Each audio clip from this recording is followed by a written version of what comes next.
आज का सेशन ना बहुत इंटरेस्टिंग है, बहुत इंपॉर्टेंट है, क्योंकि आज हम लोग बात करने जा रहे हैं ऑब्जेक्शन हैंडलिंग का। दोस्तों, अभी तक पहले दो क्लास में हमने क्या सीखा था? हमने सीखा था कि क्लाइंट को हम कैसे कन्विंस करेंगे, म्यूचुअल फंड में कैसे लाएंगे। मैंने आपको एक फ्रेमवर्क दिया था पास्ट, प्रेजेंट और फ्यूचर का, जहां मैंने आपको कहा था कि आप क्लाइंट को समझाइए कि रिटर्न कैसे बनता है, क्यों बनता है, इक्विटीज क्यों रिटर्न बना के देती है। आप उसको पास्ट का परफॉर्मेंस दिखाइए एक स्लाइड के माध्यम से, और फिर आप आगे उसको बताइए कि बॉस फ्यूचर में भी ऐसा बड़ा रिटर्न बन सकता है, क्यों? क्योंकि हमारी डेमोग्राफी अच्छा कर रही है, लोगों के हाथ में इनकम आ रहे हैं, एंड इंफ्रास्ट्रक्चर पे काफी काम हो रहा है। ये सारी बातें हम लोग करेंगे, ठीक है। एंड होपफुली इतनी बात करने से क्लाइंट कन्विंस होगा और क्लाइंट म्यूचुअल फंड में आना चाहेगा। मैंने आपको ये भी सिखाया कि हम लोग पोर्टफोलियो सिलेक्शन कैसे करते हैं। मैंने आपको बताया कि लेट्स से आपने डिसाइड किया कि क्लाइंट का पैसा आएगा, तो वो पैसा कैसे डालना है, कहाँ डालना है, अग्रेसिव रिस्क प्रोफाइल वाले को क्या देना है, मॉडरेट रिस्क प्रोफाइल वाले को क्या देना है, कैसे हम लोग स्कीम सिलेक्शन करते हैं। ये सब के बारे में भी हमने पिछली क्लास में पढ़ा था, सुना था, सीखा था, राइट। अब आज का जो क्लास है ना, वो बहुत इंपॉर्टेंट इसलिए है क्योंकि होता क्या है ना, कि जब भी हम कोई अल्टीमेट चेक उठाने जाते हैं ना, तो लास्ट में क्लाइंट का काम ही है कि वो कुछ किंतु परंतु जरूर करता है। वो कुछ ना कुछ बाउंसर डालता है, जिसके वजह से हमारा मीटिंग, हमारा कॉन्वर्सेशन और 10-15 मिनट आगे खींचता है। And that is nothing but objections. कि क्लाइंट हमारे सामने में ऑब्जेक्शंस रखता है कि हितेश ये सब तो ठीक है, मगर, और वहीं मगर से स्टार्ट होता है ऑब्जेक्शन का सिलसिला। तो दोस्तों, अ, आज हम लोग कुछ स्टैंडर्ड टिपिकल ऑब्जेक्शंस जो होते हैं क्लाइंट के, वो डिस्कस करेंगे, right. Objections will be like कि भाई हितेश अभी पैसा क्यों दें, मार्केट तो गिर रहा है, राइट। तो why should I be investing in a falling market, I would rather wait कि मार्केट थोड़ा और नीचे आएगा तब मैं पैसा लगाऊंगा। This again is an objection. Client objection कर सकता है, भाई मेरा तो म्यूचुअल फंड की जगह वो एफडी अच्छा है, एलआईसी अच्छा है, क्योंकि एटलीस्ट वहां पे रिटर्न गारंटी तो है। तुम्हारा म्यूचुअल फंड क्या गारंटी रिटर्न बना के देगा? So again he will ask you about कि म्यूचुअल फंड का सब्जेक्ट टू मार्केट रिस्क। तो यहाँ रिस्क है। आप बताओ, इस बात को ध्यान में रखते हुए मैं कैसे इन्वेस्टमेंट कर दूं? करेक्ट। क्लाइंट ऑब्जेक्शन ये भी कर सकता है कि भाई मार्केट अभी फॉल कर रहा है, राइट, तो कुछ दिन रुक जाते हैं एंड देन हम इन्वेस्टमेंट को स्टार्ट करते हैं। So that can also be N objection. Objection can also be like कि हितेश, वो सब तो ठीक है, लेकिन मैं तुम्हारे थ्रू क्यों इन्वेस्टमेंट करूं? मैं डायरेक्ट म्यूचुअल फंड में भी तो इन्वेस्टमेंट कर सकता हूँ, वहां हमारा एक्सपेंस रेशियो कम होगा। So that can also be a very valid objection that a client can pose. Client आपको ये भी ऑब्जेक्शन दे सकता है कि हितेश, हम म्यूचुअल फंड में पैसा क्यों डालें, हम तो डायरेक्ट शेयर खरीद सकते हैं, शेयर में तो ज्यादा कमाई होती है। So that can also be one of the objections. So there can be so many objections that a client can throw in front of you. And आज की इस क्लास में हम ऐसे ही कुछ 7-8 ऑब्जेक्शंस के बारे में बात करेंगे। तो दोस्तों, मेरा पर्सनल मानना ये है, देखो मैं 16 साल से इस इंडस्ट्री के अंदर काम कर रहा हूँ, एंड लोगों से मिला हूँ, कितने सारे क्लाइंट कॉल्स किए, कितने सारे पार्टनर्स को एक्सप्लेन किया, कन्विंस किया है। अगर मोटा मोटा अगर मुझसे कोई पूछे ना कि देश बताओ म्यूचुअल फंड के अंदर में कितने रकम के ऑब्जेक्शंस आते हैं, तो believe me, that number is not more than 8 और 9 और 10। मैं खूब जोर मान लो ना, तो मैं 10 से ज्यादा बड़ा ऑब्जेक्शन लिख नहीं सकता हूँ। बाकी सब उसी ऑब्जेक्शंस के अलग अलग फॉर्म्स एंड फॉर्मेट्स हैं। देखो, मैं आपको जितना कुछ पढ़ा रहा हूं ना, अल्टीमेटली वो काम कब आना है, उसकी रियल परीक्षा कब होनी है? उसकी रियल परीक्षा तब होगी जब आप एक्चुअल में किसी दिन क्लाइंट मीटिंग करोगे, आप किसी क्लाइंट के सामने बैठोगे, और क्लाइंट जब आपके सामने ऑब्जेक्शन रखेगा, तब उस दिन आपकी रियल परीक्षा होगी। मेरा क्या कहना है? मेरा कहना है कि देखो, उस परीक्षा में हम पास होंगे कि फेल होंगे विल डिपेंड अपॉन कि हमारा सिलेबस कितना बड़ा है, राइट। अगर म्यूचुअल फंड के एग्जाम की बात करें, तो यहाँ का सिलेबस इतना छोटा है कि सर मात्र यहाँ पे गिन के 8 या 9 या 10 ही ऑब्जेक्शंस हैं, राइट। तो जस्ट इमेजिन करो कि सर अगर ये 8 या 9 या 10 ऑब्जेक्शन का ही अगर मैं आंसर कैसे करना है, अगर मैं इस बात को सीख लूं, रादर मैं जिस तरह से बोलता हूँ कि इसको मैं रट्टा मार लूं, कि जा करके क्लाइंट के सामने जहां वो बोलता है डायरेक्ट के थ्रू कर लेंगे, तो मुझे पता होना चाहिए मुझे क्या जवाब देना है। जहां क्लाइंट बोले कि तुम्हारा म्यूचुअल फंड में गारंटी नहीं है, तुम्हारा म्यूचुअल फंड तो सब्जेक्ट टू मार्केट रिस्क है, तो फट से मुंह से क्या आंसर निकलना चाहिए, ये चीज अगर हम सीख जाएं, तो यार म्यूचुअल फंड से बढ़िया तो कोई धंधा नहीं है। सर ऐसा एग्जाम लिखने जा रहे हो जिसका सिलेबस में खाली 10 ही क्वेश्चन आता है, और आपको पता है एग्जाम में सामने में क्लाइंट इसी 10 में से 2 या 3 क्वेश्चन पूछेगा आपसे, तो इसके जवाब लिख के आ जाइए, राइट। तो और मजे की बात क्या है कि सर मैंने जो आपको किताब भेजा था, आई hope all of you would have received the book by now. इस किताब के अंदर में इन सब के सॉल्यूशंस लिखे हुए हैं। It's like an open book examination. Client जहां आपको बोलेगा कि भाई तुम्हारा म्यूचुअल फंड तो सब्जेक्ट टू मार्केट रिस्क है, सर किताब का वो वाला पन्ना खोल देंगे जहाँ पे सब कुछ लिखा है और उसी को सामने रखते हुए हम सब कुछ समझाएंगे। तो I am pretty sure that the client will be able to get convinced. तो दोस्तों, all I am trying to tell you is that we all are blessed that we are in such a good profession कि यहाँ पर गिनती के 8 या 10 objections ही client आपसे पूछता है। इनके जवाब अगर आप रट लीजिए तो सेविंग करना एंड इन्वेस्टमेंट्स लाना बहुत ही आसान काम है यहाँ पर। Right, I hope all of you there with me.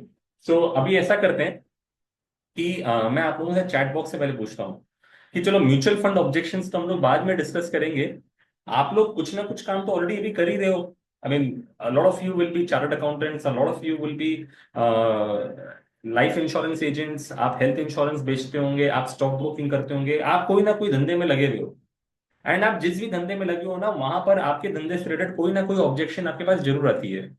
Mutual fund भूल जाइए अभी। अगर आप लाइफ इंश्योरेंस बेचते हैं तो हो सकता है कि क्लाइंट आपको बोलता हो कि यहाँ पे रिटर्न कमती मिलता है। हो सकता है सर आप स्टॉक मार्केट करते हो तो लोग बोलते होंगे कि यहाँ पर बहुत नुकसान हो जाता है। So there will be many many many different types of objections that you would have been facing in your own profession. What I am asking you through chat boxes कि सर आप मेरे को बताइए कि लाइफ में किसी भी profession में कोई आदमी अगर आपके सामने ऑब्जेक्शन दे तो उस ऑब्जेक्शन को क्या हैंडल किया जाता है, ऑब्जेक्शन हैंडलिंग के बेसिक रूल्स क्या होते हैं। If anybody wants to volunteer on the chat box तो आप मेरे को चैट बॉक्स में लिख सकते हो कि सर कोई भी ऑब्जेक्शन आए तो उसमें क्या करना चाहिए। क्या क्लाइंट को सीधा सीधा मुंह पे हम ये बोल दें कि सर आप जो बोल रहे हो सब फालतू बात है, सब बकवास है, ऐसा कुछ नहीं होता है, क्या ये बोल दें? या फिर ऐसा करें कि क्लाइंट अगर ऑब्जेक्शन दे तो उसको वहीं पर उसको रॉन्ग प्रूफ करके दिखा दें कि सर आप जो बोल रहे हो वो एकदम गलत है, देखो सर एक्चुअल हिस्ट्री ये बोलता है, सर ये डेटा है। क्या हम उस लहजे में बात करें? What do you think would be the right way to handle objection? Okay, तो शिव कह रहे हैं कि सर पहले सामने वाले को सुनना चाहिए। Very good Shiv. Okay. Okay, तापसदा बोल रहे हैं yes you are right. Okay, तो आई थिंक तापसदा ने सुना है। सो उन्होंने कहा कि सर जब भी क्लाइंट कोई ऑब्जेक्शन करे ना तो सबसे पहले ना उसके हाँ में मिलाइए। ओके, उन्हीं कृष्णन जी कह रहे हैं accept it but give a solution. Very good sir. तो आप लोग तीनों सब एकदम ट्रैक पर हैं, एकदम सही बात बोल रहे हैं कि सर कोई भी ऑब्जेक्शन जब सामने से आए ना तो सबसे पहला काम क्या होना चाहिए? तो सबसे पहला काम उसके हाँ में हाँ मिलाइए। देखो, अगर आप उसके हाँ में हाँ मिलाओगे ना तो सामने वाला रिलैक्स्ड फील करेगा। और जहां आप उसको चैलेंज करोगे ना तो हो सकता है कि आप आर्ग्यूमेंट जीत जाओगे बट आप वो डील हार जाओगे। क्लाइंट आपको चेक नहीं देगा। सो कभी भी लाइफ में किसी भी तरह का कोई ऑब्जेक्शन अगर आप सामने से आता है ना ऑन द सेल्स साइड, हमेशा उसके हाँ में हाँ पहले मिलाइए कि हाँ सर आप जो बोल रहे हैं एकदम सही है सर, हाँ सर म्यूचुअल फंड में कोई गारंटी है, एकदम परफेक्ट बोले सर, एकदम सही बात बोले हैं। जहां आप उसके हाँ में हाँ मिलाओगे ना आप देखिएगा उसका ईगो सेटिस्फाई हो जाएगा। और जब तक उसका ईगो शांत नहीं होगा ना तब तक वो क्लाइंट सुनने के मूड में नहीं आएगा। तो always empathize with your client, always say that yes sir you are right and then start telling your story. ठीक है, तो ये पहला रूल होता है ऑब्जेक्शन हैंडलिंग का कि first you should acknowledge, you should first accept what the client is saying. Right. Second step क्या होता है? सर सेकेंड स्टेप होता है कि आप क्लाइंट की पूरी बात सुनिए और ध्यान से सुनिए। राइट, मतलब लिसन पेशेंटली। देखो होता क्या है ना कि हम लोग थोड़े से ज्यादा बोल जाते हैं, सेल्स वाले स्पेशली ज्यादा बोलते हैं। होता क्या है कि क्लाइंट बोलना चालू किया कि यार देखो दीपेश, वो सब बात ठीक है लेकिन तुम्हारा म्यूचुअल फंड में ना वो रिस्क है। अभी जहां मेरे को कान में आवाज आवाज आई रिस्क, तो मुझे पता है कि मुझे ये वाला स्लाइड बोल के ये कहानी बोलना, और मैंने पहले ही पूरा कहानी राम कहानी बोलना चालू कर दिया। जबकि हो सकता है कि क्लाइंट के मन में कुछ और बात थी। क्लाइंट बोल रहा था रिस्क है लेकिन वो शायद आगे ये बोलने वाला था कि यार यहाँ तो पैसा गायब भी हो सकता है। म्यूचुअल फंड और चिट फंड तो भाई भाई हैं, दोनों का सरनेम एक ही है। हो सकता है उसके मन में वो सब बात चल रहा हो सकता है वो पैसा माइनस होने का डर नहीं है, उसके मन में डर है कि पैसा गायब हो जाएगा। राइट। तो मेरा क्या कहना है कि जब तक आप किसी क्लाइंट की पूरी बात नहीं सुनोगे तब तक आप उस क्लाइंट का ऑब्जेक्शन को सॉल्व नहीं कर सकते। So you should always be a patient listener. मेरा मानना है कि एक अच्छा सेल्स पर्सन वही होता है जो क्लाइंट की बात बहुत पेशेंटली सुनता है। तो हमने क्या कहा आपको कि सर क्लाइंट की पूरी बात सुनिए, क्लाइंट के हाँ में हाँ मिलाइए। ये कोई भी ऑब्जेक्शन हैंडलिंग करने का टेक्निक होता है। तीसरा टेक्निक हमेशा ये होता है कि क्लाइंट ना उसको थोड़ा सा और खंगालिए, उसको थोड़ा सा और प्रोब करिए। उससे थोड़ा सा और उसके पेट में ना कुछ एक बात बची रह जाती है, उससे वो बात भी निकल रही है। फॉर एग्जाम्पल क्लाइंट बोलता है कि यहाँ तो पैसा माइनस हो जाता है, ये उसने ऑब्जेक्शन किया। तो आप क्लाइंट बोले हाँ हाँ सर, आप जो बोल रहे हैं एकदम सही बोल रहे हैं, एकदम सही बात है सर, यहाँ तो एडवर्टीजमेंट नहीं बोलता sir mutual fund is subject to market risk. Sir आप बोल रहे हैं पैसा माइनस हो, सर क्या आपके साथ में ऐसा कभी हुआ है? क्या आपने कभी किसी का पैसा माइनस होते हुए देखा है? क्या आपके किसी यार दोस्त फ्रेंड मॉर्निंग वॉक वाले के साथ में ऐसा हुआ है? आप जहां उसको थोड़ा सा और खंगालोगे ना, आप देखिएगा उसके मन की बाकी बची खुची बातें भी निकल के आ जाएंगी। वो अपने आप आपको अपनी स्टोरी बताना चालू कर देगा, अपने आप बताएगा कि मेरे दोस्त के साथ क्या हुआ था, और वहां से फिर उसका पूरा का पूरा मन हल्का हो जाएगा। राइट। तो मेरा क्या बोलना है सर, कि ऑब्जेक्शन हैंडलिंग के टेक्निक्स यही बोलते हैं कि सर जब तक क्लाइंट का पूरा मन शांत नहीं हो जाए, तब तक वो सुनने के मूड में नहीं आता है, तब तक वो आपके लॉजिक्स को, आपके जवाब को नहीं सुनेगा। इसके लिए हमेशा क्लाइंट की बात सुनिए, अच्छे से सुनिए, शांति से सुनिए, उसको थोड़ा और खंगालिए, थोड़ा और समझिए, प्रोब करिए, ताकि बचा कुचा भी बात उसके मन से निकल जाए, और उसके हमेशा हाँ में लाइए, और उसके बाद हम लोग उतरेंगे ऑब्जेक्शन हैंडलिंग के टेक्निक्स पे। राइट। सो दोस्तों, ये हमने बेसिक बातें की। आइए चलिए आज के सेशन के इस प्रेजेंटेशन की तरफ बढ़ते हैं। एंड ये वही किताब है जिसको मैं पिछले 2 क्लास से रेफर कर रहा हूँ, और आज इसका third and most important class है, जहाँ पे हम ऑब्जेक्शन हैंडलिंग के टेक्निक सीख रहे हैं। मैंने बेसिक टेक्निक तो आपको सिखाया, अब जो मैं आपको नेक्स्ट सिखाने जा रहा हूँ दैट इज ऑल अबाउट कि इंडिविजुअल ऑब्जेक्शंस को हम कैसे हैंडल करते हैं। राइट। तो सबसे पहला ऑब्जेक्शन क्या बता रहा है स्क्रीन पर, कि सर क्लाइंट बोलता है कि सर म्यूचुअल फंड जो है ना that is subject to market risk. Sir यहाँ पे ना पैसा माइनस हो सकता है, तो फिर क्या करना चाहिए? पैसा नहीं लगाना चाहिए। तो मैंने क्या कहा सर, ऑब्जेक्शन हैंडलिंग का टेक्निक क्या है? ऑब्जेक्शन हैंडलिंग का टेक्निक है कि सर हाँ सर, आप जो बोल रहे हैं एकदम परफेक्ट बोल रहे हैं सर, एकदम सही बात है सर, पैसा माइनस हो सकता है यहाँ पर, लेकिन अब आपने समझाना है कि सर पैसा क्यों माइनस नहीं हो सकता है। देखो, क्लाइंट का ऑब्जेक्शन क्या है कि यार यहाँ पैसा माइनस हो सकता है, एंड क्लाइंट तब तक सेटिस्फाई नहीं होगा जब तक वो अपने मुंह से ये बात नहीं बोल दे कि सर यहाँ पर पैसा सेफ है, यहाँ पे पैसा माइनस होने की संभावना बहुत कम है। राइट। तो उसके मुंह से ये बात हम कैसे बुलवाएंगे? उसके लिए ये लंबा चौड़ा जो टेबल आप स्क्रीन पे देख रहे हो ना, ये आपको दिया गया है। ये एक्चुअल में है एक ही टेबल, जहां पे 1979 से 2024 तक का सेंसेक्स का इतिहास लिखा गया है। But just because of constraint of space we broke down this table into two halves, and that is why 1979 से 2002 आपको लेफ्ट साइड में दिख रहा है, और 2003 से 2024 आपको राइट साइड में दिख रहा है। राइट। बट अल्टीमेटली है एक ही टेबल। अभी इसको हम लोग सर कैसे समझाते हैं? हम कहते हैं सर देखो, 1979 में सेंसेक्स चालू हुआ था 100 पॉइंट से, और 2024 सितंबर जब मैं ये किताब लिख रहा था, जब मैं इसके नंबर्स अपडेट कर रहा था, तब उस समय सेंसेक्स हमारा था 84,000 पॉइंट पे। मतलब सेंसेक्स ने 100 रुपए से 84,000 यानी कि 840 गुना पैसा बना के दिया है लोगों को 45 साल में। राइट। वो बात अलग है कि अभी मार्केट में थोड़ा करेक्शन हुआ है, और 84,000 का मार्केट आज 75,000 के सेंसेक्स पे खड़ा है। बट फिर भी 100 रुपए का सेंसेक्स आज 75,000 के सेंसेक्स पे, तो 750 गुना इसने रिटर्न बना के दिए हैं। Right. Okay. Now what do I say to the client about this? मैं कहता हूं सर, ये जो टेबल है ना, कि 100 से 75,000 की जर्नी कैसी रही है, तो ये जर्नी ना सर, ये उतार चढ़ाव से बड़ी भरी जर्नी है। मैं इसी टेबल को ना कई अलग अलग दृष्टिकोण से, अलग अलग एंगल से देख के समझ सकता हूँ। पहला एंगल क्या हो सकता है सर, कि मैं देखूं कि सर अगर मैंने सेंसेक्स में कभी पैसा डाला होता, और 1 साल बाद अगर पैसा निकाल दिया होता, तो मैं मार्केट में कितना रिटर्न बनाता। राइट। मतलब इमेजिन करिए सर, मैंने 1979 में 100 रुपए के एनएवी पे पैसा डाला होता, 1979 पे 100 रुपए के एनएवी पे पैसा डाला होता, और अगले साल पैसा निकाल दिया होता 1980 में। तो 1980 में आप देखो सेंसेक्स का फिगर दिखा रहा है 129। मतलब सर 100 रुपए के नायर में पैसा जमा किया, और 129 के नायर पे पैसा निकाल रहा हूँ। तो सर मैंने प्रॉफिट किया कि लॉस किया? सर मैंने प्रॉफिट किया। कितना परसेंट रिटर्न बना सर? सर मुझे 29% का रिटर्न बना। ये मेरा रिटर्न है 1979 में किए हुए 1 साल के इन्वेस्टमेंट का। वैसे ही सर मैं 1980 में भी इन्वेस्टमेंट कर सकता था। 1980 में 129 में सेंसेक्स था, और अगले साल पैसा निकालता जब सेंसेक्स 173 का हो गया। So 129 going to 173, the return that I have made in that one single year is 34% plus. मैंने 1 साल में 34% का रिटर्न बनाया। करेक्ट। तो सर ऐसा भी समय हो सकता है कि मैंने 1982 में पैसे डाले, जब सेंसेक्स था 218 पर, और मैंने 1 साल बाद 1983 में पैसे निकाले जब 218 का सेंसेक्स गिर के आगे आ गया 212 पर। तो सर यहां तो मैंने लॉस किया, और लॉस कितना किया? -3%। सर मैंने 3% का लॉस किया, और देखो सर मैं जो लॉस करता हूँ ना, मैं इसको रेड इंक में लिखता हूँ। तो बोलने का मतलब क्या है सर, कि जब भी मैं पैसे डालता हूँ स्टॉक मार्केट में, म्यूचुअल फंड्स के अंदर में या सेंसेक्स के अंदर में, और 1 साल बाद का अगर रिटर्न चेक करूं, तो मेरा रिटर्न प्लस भी हो सकता है, मेरा रिटर्न माइनस भी हो सकता है।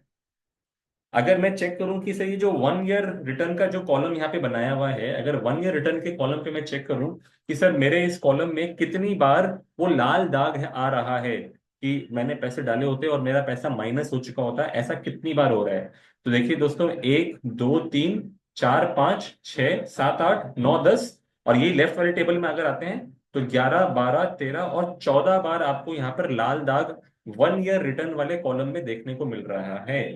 यानी कि 1979 से 2024 के अंदर में अगर 45 ऑब्जर्वेशन अगर हैं, तो out of those 45 times, 14 times has the market given you has given you negative returns, and 31 times market has given you positive returns. अब दोस्तों आप मेरे को बताओ कि अगर ये स्टेटिस्टिक्स आपके सामने रखा जाए, तो क्या आप पैसे लगाना चालू करोगे? I would want you to answer in the chat box कि सर, अभी सोचो मैं एक इन्वेस्टमेंट प्रपोजल लेके आ रहा हूँ, आपने आज तक म्यूचुअल फंड नहीं किया, आप कुछ नहीं जानते हो, मैं कहता हूँ सर एक जगह पैसा लगाना है, अच्छा प्रोडक्ट है। सर ऐसा है कि सर 30% चांस है कि आप नुकसान करोगे, मतलब 14 out of 45 is like 30% chance. Sir 30% chance है कि आप नुकसान करोगे, और 70% चांस है सर कि आप प्रॉफिट करोगे। क्या आप अपना पैसा दे दोगे इसके अंदर में? यस या नो में मुझे जवाब दीजिए चैट बॉक्स में। नो। ओके। महुआ मैडम बोल रही है कि हाँ लगा देंगे, दीपक जी कह रहे हैं नो, नहीं देंगे सर। ओके, बाकी लोग क्या सोचते हैं, पैसा देंगे? शिव भी कह रहा है नहीं, नहीं देंगे। ओके, क्यों? 70% चांस तो है सर पैसा कमाने का, 30% तो चांस है नुकसान होने का। Okay. Okay. So what I can see is that the, अच्छा, नानी जी कह रहे हैं एसटीपी करेंगे, नहीं सर हम एसटीपी की बात नहीं कर रहे हैं, हम कह रहे हैं कि सर इतना सिंपल सा कहानी है कि सर आप पैसा दीजिए, 70% चांस है पैसा बन जाएगा, 30% चांस है सर पैसा नुकसान हो जाएगा। क्या आप पैसा देना चाहोगे? All I can say is that the audience is divided. आधे लोग कह रहे हैं कि सर पैसा दे देंगे, और आधे लोग बोल रहे हैं सर पैसा नहीं देंगे। अगर आप मुझसे पूछो, मैं आपको 100% गारंटी बोल रहा हूं, मैं पैसा नहीं दूंगा। मैं आपको पैसा नहीं दूंगा। क्यों नहीं दूंगा? क्योंकि बॉस, मैं अगर आपको पैसा दूंगा इसकी जगह तो मैं बैंक एफडी में पैसा दे सकता हूँ ना। और बैंक एफडी तो मेरे को हर बार बोलता है कि मेरे को 7.5% बना के देगा ही देगा। दी interest that I am making in bank FD is 7% for sure, guaranteed. 100% sir chance है कि मैं 7% बनाऊंगा। तो मैं आपको क्यों पैसा दूं? 30% चांस तो आप खुद ही बोलते हो नुकसान होने का है। राइट, तो सर जो क्लाइंट कह रहा है ना वो एकदम सही कह रहा है कि सर आपका प्रोडक्ट जो है वो सब्जेक्ट टू मार्केट रिस्क है। तो मार्केट रिस्क तो दिख ही रहा है सर, अगर 10 में से 3 बार मैं हारूंगा और 7 बार जीतूंगा, तो मैं हारने का चांस ही क्यों लूं, जब मुझे पता है कि ऑल्टरनेट प्रोडक्ट जो है वो मेरे को 10 में 10 बार जिता देगा। तो अब आपको क्लाइंट को क्या समझाना है? अब आपको क्लाइंट को समझाना है कि सर देखो, अगर आप 1 साल का इन्वेस्टमेंट करने के लिए अगर आ रहे हो, तो सर मैं तो कभी बोलता भी नहीं कि म्यूचुअल फंड में पैसा डालो, इक्विटी में पैसा डालो। अगर आपको 1 साल के लिए मुझे चेक देना है, तो सर मैं म्यूचुअल फंड में पैसा जरूर लूंगा, लेकिन मैं आपका पैसा डालूंगा डेट फंड्स के अंदर में, क्योंकि डेट फंड्स जो है वो 1 साल में आपको जनरली पैसा कभी माइनस करके देगी नहीं सर, वो मोटा मोटी आपको एफडी जैसा रिटर्न बना के दे देगी। राइट। लेकिन सर मैं जब आपसे म्यूचुअल फंड के लिए पैसा मांगता हूं, मैं आपको कम से कम 5 साल आने के लिए कहता हूं। तो सर इसी सेम टेबल को 1979 से 2024 के सफर को हम 5 साल के दृष्टिकोण से देखते हैं कि सर हिस्ट्री में जाके हमने कभी भी पैसा अगर आपको दिया होता, सेंसेक्स से पैसा लगाया होता, और ठीक 5 साल बाद अगर हम चेक करते, तो हमको कैसा रिटर्न देखने को मिलता। तो आइए दोस्तों वही सेम स्लाइड अभी फिर से चेक करते हैं कि सर 1979 में सेंसेक्स था 100 पर, और 1984 में आपका सेंसेक्स बढ़ के हो गया 245। तो सर मैंने 100 में पैसा डाला, और 5 साल बाद मोटा मोटी मेरा पैसा 2.5 गुना हो गया। तो what is the return that I made annualised in 5 years? The answer is 20%। देखिए जो रोलिंग 5 ईयर रिटर्न का जो कॉलम है, उसमें सबसे पहला नंबर जो लिखा हुआ है वो है 20%। मतलब 100 में डाला, 245 में निकाला, एक्चुअल में मैंने 145% रिटर्न बनाया है। लेकिन अगर मैं कंपाउंडिंग करके एनुअलाइज कर दूं, तो सर मैंने 20% का एनुअलाइज रिटर्न बनाया है। ऐसे ही सर हो सकता है कि सर मैंने पैसे लगाए होते 1989 में 129 पर, और उसके ठीक 5 साल बाद यानी 1985 में पैसे निकालता, और 129 का चीज मेरा बढ़ के हो गया 354। मोटा मोटी मैंने पैसा 3 गुना कर लिया सर, 22% का रिटर्न, बहुत बढ़िया रिटर्न बना है सर। लेकिन सर अगर मैं बात करूं कि अगर मान लो मैंने 1992 में पैसा लगाया होता, 1992 में हर्षद मेहता का कांड हुआ था, स्कैम हुआ था, तो वो स्कैम आने के पहले हमारा सेंसेक्स था 4200 अंक पर सेंसेक्स। और ठीक 5 साल बाद मैं पैसा निकालने आ रहा हूँ, आपने सिर्फ 5 साल के लिए पैसा मांगा है, 1992 में पैसा लगाया, 1997 में जब पैसा निकालने आ रहा हूँ तो मेरा सेंसेक्स जो है वो 3300 पर खड़ा है। 4200 में लगाया और 3300 है 5 साल बाद। How much return did I make? Answer is -5%। तो मतलब सर मैं 5 साल के लिए भी पैसा अगर लेता हूं ना, तो कोई गारंटी नहीं है कि मैं हमेशा पैसा प्लस में रखूंगा। तो देर इज अ प्रोबेबिलिटी कि सर 5 साल बाद भी आपको पैसा माइनस में दिख सकता है। हाउएवर, अगर मैं अभी काउंट करूं कि सर ये 5 ईयर रिटर्न वाले कॉलम में कितनी बार वो मुझे वो लाल दाग दिख रहा है, तो आप देखो आपको एक बार, 2 बार और 3 बार, एंड राइट वाले में तो एक बार भी नहीं हुआ है। मतलब आपने एवरेज में 3 बार आपने पैसा माइनस किया है, but the remaining 40 times you have made a positive return. मतलब अभी सर अगर आप 5 साल के लिए पैसा आते लगाते हो, तो पॉजिटिव रिटर्न बनाने के लिए आपकी प्रोबेबिलिटी 90% से ज्यादा है। एंड वही अगर मैं 10 साल, 15 साल, 20 साल देख लूं, तो मोटा मोटी आपको उस साइड में एक भी लाल दाग देखने को नहीं मिलेगा कि सर 1979 में पैसा लगाता हूं और 1999 में चेक करता हूँ 20 साल बाद, तो सर मैंने 20% का रिटर्न बना दिया। Huge, huge money I have made. So बोलने का मतलब क्या है सर मेरा, कि अगर क्लाइंट को ये बात समझ में आए कि sir while what you are saying is right in the short term, mutual funds are actually subject to market risk in the short term, but in the long run, in the long run the probability of you making a negative return is very very very small। मैं इसी table को अगर summarise करूं अगले slide में, तो अगला slide क्या बोलता है कि सर जब मैं 1 साल के पर्सपेक्टिव से देखता हूं तो 70% चांस है कि मैं पैसा प्लस में बनाता हूं। लेकिन वही मैं अगर 10 साल, 15 साल और 20 साल के पर्सपेक्टिव से देखता हूं, तो मोटा मोटी सर 100 on 100 टाइम्स में पैसा प्लस बनाता हूं। क्लाइंट ये भी बोल सकता है कि भाई मेरा बेंचमार्क कोई प्लस माइनस का नहीं है, मेरा बेंचमार्क 8% का है। अरे तुमको पैसा नहीं दूंगा तो एफडी में दूंगा, तो एफडी तो ऐसे ही 8% बना के दे देगा। तुम मेरे को ये बताओ कि पैसा मैं तुम्हारे पास रखूं तो 8% से ज्यादा बनाने का चांस कितना है? तो सर वहीं पर आप देखिए कि अगर आप पैसा 10 साल, 15 साल, 20 साल के लिए रखते हो, तो more than 86% chance, 94% chance that you actually make more than FD returns. तो सर अगर मुझे पता है कि सर ये कोई गारंटी प्रोडक्ट तो है नहीं सर, अगर गारंटी प्रोडक्ट अगर होता तो कोई आदमी म्यूचुअल फंड, बैंक एफडी करता ही क्यों, सब आदमी म्यूचुअल फंड ही कर रहे होते। और अगर मेरे को बैंक एफडी के 7.5% वाले रिटर्न से अगर मेरा खर्चा निकल जाता, मेरा लाइफस्टाइल इन्फ्लेशन मीट हो जाता, तो मुझे इतनी बात करने की जरूरत ही क्या थी? सर क्योंकि मेरे खर्चे ज्यादा हैं, इसलिए मेरे को अपने पोर्टफोलियो का रिटर्न बनाना पड़ेगा, बढ़ाना पड़ेगा। और पोर्टफोलियो में तो बाय डिफॉल्ट मेरे पास में बैंक एफडी है, बाय डिफॉल्ट मेरे पास में वो एलआईसी पॉलिसी है, वो गोल्ड में इन्वेस्टमेंट है। तो सर मेरे को अगर ओवरऑल पोर्टफोलियो का रिटर्न बनाना है, बढ़ाना है, तो मेरे को कुछ पैसा थोड़े रिस्कियर प्रोडक्ट में भी लगाना होगा, जो कि म्यूचुअल फंड है।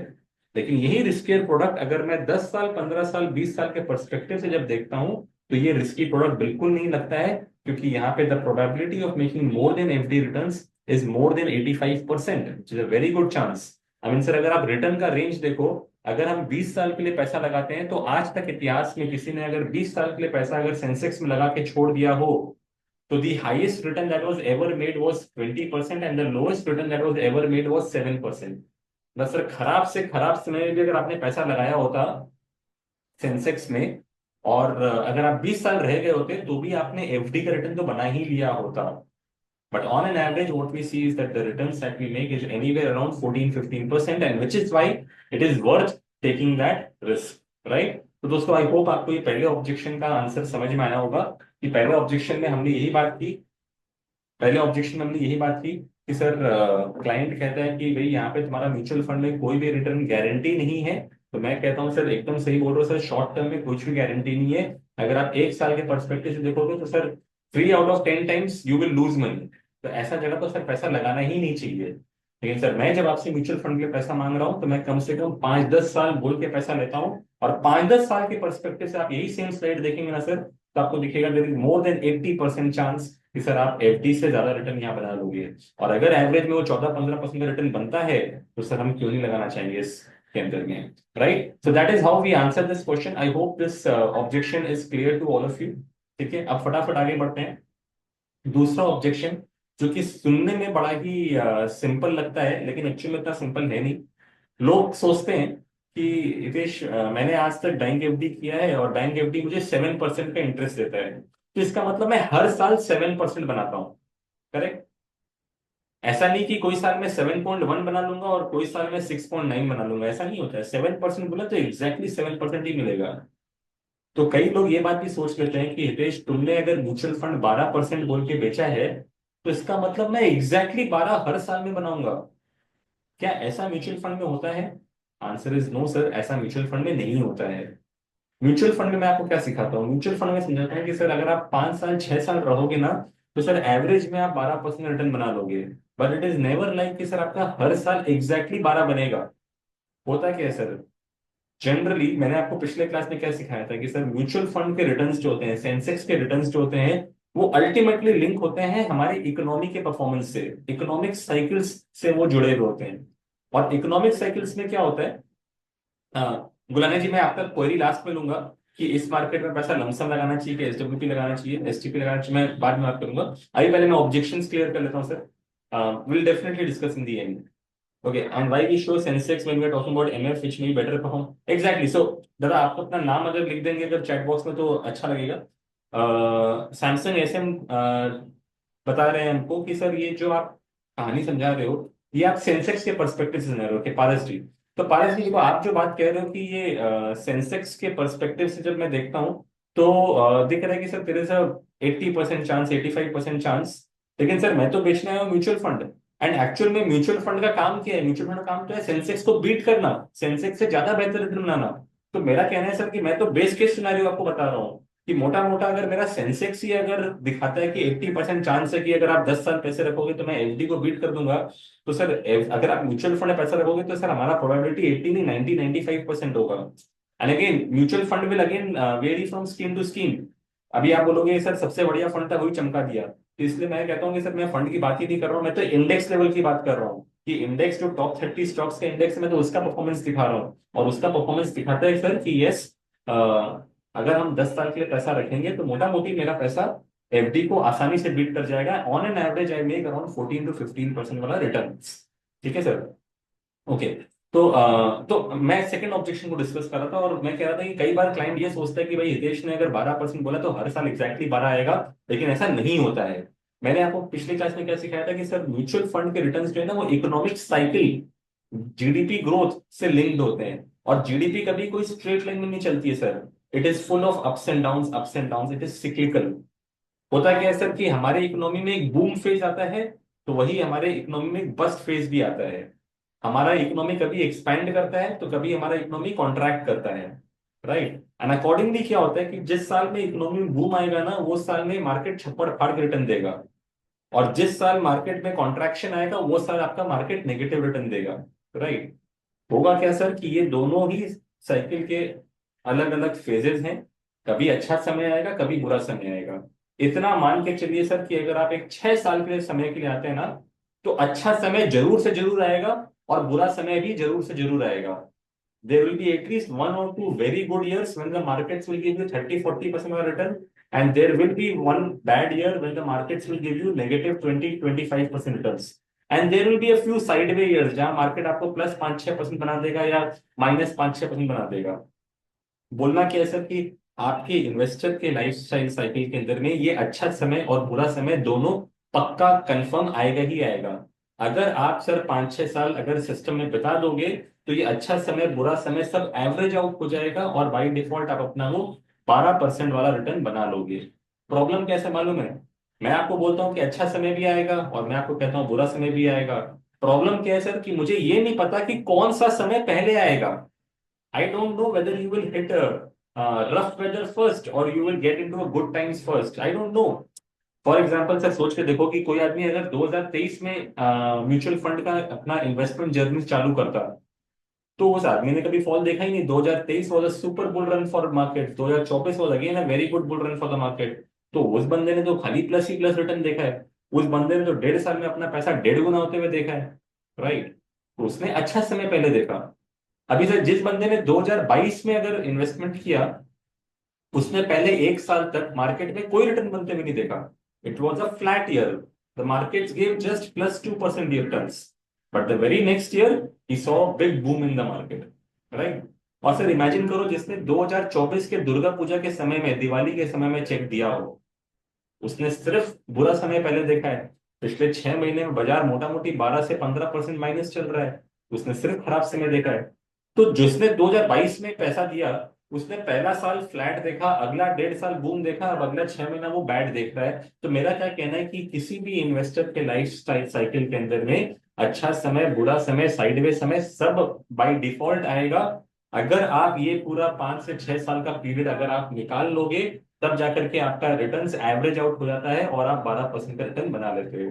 तो ये बात, ये ऑब्जेक्शन आप क्लाइंट को एकदम क्लियर करिएगा सर, कि हमारे यहाँ पे कोई गारंटीड हर साल एग्जैक्ट 12% बनेगा ऐसा कोई प्रोडक्ट नहीं है। सर हमारे यहाँ जो रिटर्न्स बन रहा है, इट इज ऑल सिक्लिकल, अच्छा समय बुरा समय सब आएगा, एवरेज आउट हो जाएगा। तो आपको बाय डिफॉल्ट 6 साल सिस्टम में रहना होगा, तभी जाकर के आप एक अच्छा रिटर्न अपनी स्क्रीन पे देख पाओगे, राइट। सो क्लाइंट का ऑब्जेक्शन होता है कि क्या म्यूचुअल फंड हमें फिक्स रिटर्न देता है हर साल। तो मैंने देखा नहीं सर, ऐसा कोई फिक्स रिटर्न नहीं होता है, and return are not linear. अच्छा समय आएगा जब आपका 100 रुपए जो है वो बढ़ करके 140-147 रुपए बन जाएगा, और खराब समय भी आ सकता है जब आपका दिया हुआ 100 रुपए 48 रुपीज भी बन सकता है। बट वही 48 रुपीज फिर कुछ समय के बाद में 101 रुपया बन जाएगा, और आप देखोगे कि भाई पैसा प्लस भी होता है, राइट। ओके, आगे बढ़ते हैं। एंड ये जो तीसरा स्लाइड है ना, ये आज का सबसे इंपॉर्टेंट और महत्वपूर्ण स्लाइड है। एंड मैं कहूंगा कि इस स्लाइड को आप लोग सब कान खोल के मन लगा करके सुनिएगा, क्योंकि ये एक ऐसा स्लाइड है जो मैं हर साल एक बार खोलता हूँ, और हर साल मार्केट में सब लोगों को समझाता हूँ कि देखो, मार्केट का गिरना बाई डिफॉल्ट होता है। ये मार्केट का स्वभाव है, मार्केट का लक्षण है, मार्केट का धर्म है कि मार्केट गिरता है, राइट, क्योंकि मार्केट इमोशंस पे चलता है, अर्निंग्स पे चलता है। लेकिन सर ये मार्केट का ना कर्म है कि मार्केट हमेशा उस करेक्शन के बाद रिकवर करता है। तो एक लाइन में बोलूं तो सर, मार्केट कई बार कई कारणों से गिरेगा। मार्केट का गिरना मार्केट का धर्म है, लेकिन मार्केट का फिर से रिकवर करके पुराने लेवल पे आ जाना मार्केट का कर्म है, क्योंकि मार्केट अर्निंग्स पे चलता है और अर्निंग्स ग्रो करती है। अगर मैं पास्ट की बात करूं तो सन 2000 से 2001 के अंदर में हमारा सेंसेक्स जो था वो 5500 पॉइंट से गिर के 2600 पॉइंट पे आ गया था। What was the level of correction did we see? It was more than 50% correction sir, huge correction. अभी के मार्केट के 15% के करेक्शन में आधे से अच्छे लोगों के पसीने छूट गए हैं। सर इमेजिन करिए, सन 2000 केतन पारेख का स्कैम आता है, यूएस में .com बबल बस्ट होता है, और फिर 2001 के अंदर में यूएस पे वर्ल्ड ट्रेड सेंटर पे वो अटैक हो जाता है। ऐसे सिनेरियो के अंदर में मार्केट की हवा निकल जाती है और मार्केट 53% ही फॉल करता है मात्र 17 महीने के अंदर में। तो ये करेक्शन तो होता है, लेकिन सवाल ये है कि वो 2600 का सेंसेक्स वापस से 5500 कब पहुंचता है? सर अगले 27 महीने में, मतलब 19 दिसंबर 2003 को देखा जाता है कि वापस से वो 2600 का सेंसेक्स बढ़ के 5500 पे आ गया, और 27 महीने में सारा मार्केट का फॉल रिकवर कर गया, राइट। देखो मैं एक चीज बताता हूँ, कभी भी 100 रुपए की चीज टूट के जब 50 होती है ना, तो हम बोलते हैं कि फॉल हुआ है 50% का। लेकिन वही 50 रुपए की चीज जब बढ़ करके फिर 100 रुपए हो जाती है, तो हम कहते हैं गेन हुआ है 100% का, राइट। तो सिमिलरली 2000 से 2001 में जब मार्केट फॉल करता है तो 53% का फॉल आता है, बट जब रिकवरी होता है तो अगले 27 महीने में मार्केट 113% की रिकवरी देता है। अगर मैं 2008-2009 के फॉल की बात करूं, जो कि वर्ल्ड का आज तक का हमारे इतिहास का सबसे बड़ा करेक्शन था, जो कि ग्लोबल फाइनेंशियल क्राइसिस के नाम से जाना गया था। इसमें क्या हुआ था सर, 14 महीने के समय के अंदर में 2008 से 2009 के अंदर में हमारा सेंसेक्स 20,800 से गिर के 8,100 पे आ गया। How much of fall? 61% का फॉल हमारे मार्केट में हुआ। सर सोचो, किसी पार्टी से आपने 10 लाख रुपए लिए हो, और 14 महीने बाद देख रहे हो कि उस 10 लाख के अंदर में 3,90,000 रुपए बचे हैं। कितने लोग म्यूचुअल फंड कंटिन्यू करेंगे? कितने लोग इस धंधे को कंटिन्यू करेंगे? सर बहुत बड़ा सवाल है, सोच के देखिएगा। लेकिन सर फिर अगले 20 महीने में क्या देखा गया कि मार्च 2009 का जो सेंसेक्स गिर के 8,160 पे आया था, यही सेंसेक्स अगले 20 महीने में नवंबर 2010 में फिर से 20,800 पे खड़ा हो गया, right. So what I am trying to say is कि सर करेक्शन मार्केट का होगा, वो टेम्पररी फेज होगा मार्केट का, लेकिन अल्टीमेटली ग्रोथ वापस से आएगा ही आएगा। ओके, गुल्हाने जी पूछ रहे हैं कि sir what is value correction, तो ये भी एक अच्छा सवाल है। होता क्या है सर कि हम जनरली खाली प्राइस टू प्राइस करेक्शन देखते हैं, लेकिन हम क्या चीज नोटिस नहीं करते हैं सर कि while the prices have come down by 53%, but at the same time जो कंपनीज की अर्निंग्स थी वो तो ग्रो कर रही थी, वो तो फॉल नहीं की थी। तो अगर कंपनी के प्राइसेस घट गए और अर्निंग्स थोड़ी सी बढ़ गई, तो इसका मतलब सर कंपनीज के प्राइस टू अर्निंग रेशियो में बहुत बड़ा करेक्शन हुआ है, and that is more than just the price correction. P क्या है? Price to earnings. शमुदा, पी का मतलब होता है प्राइस टू अर्निंग्स। मतलब बोलने का मतलब क्या है कि सर जो 5,500 के मार्केट पे जब सेंसेक्स खड़ा था, उस समय हमारा प्राइस टू अर्निंग रेशियो था 34 का, एंड वहां से मार्केट अगर आधा हुआ, तो हमारा प्राइस टू अर्निंग रेशियो 34 का आधा होके 17 नहीं हुआ है, वो और नीचे आके 14 हो गया है। क्यों? क्योंकि सर इन 17 महीनों में हमारा अर्निंग्स तो बढ़ गया था ना, तो we became an even more attractive market. The valuation correction was approximately 60%, right? But कहने का मतलब क्या है सर कि मार्केट कई बार गिरेगा, कई कारणों से गिरेगा।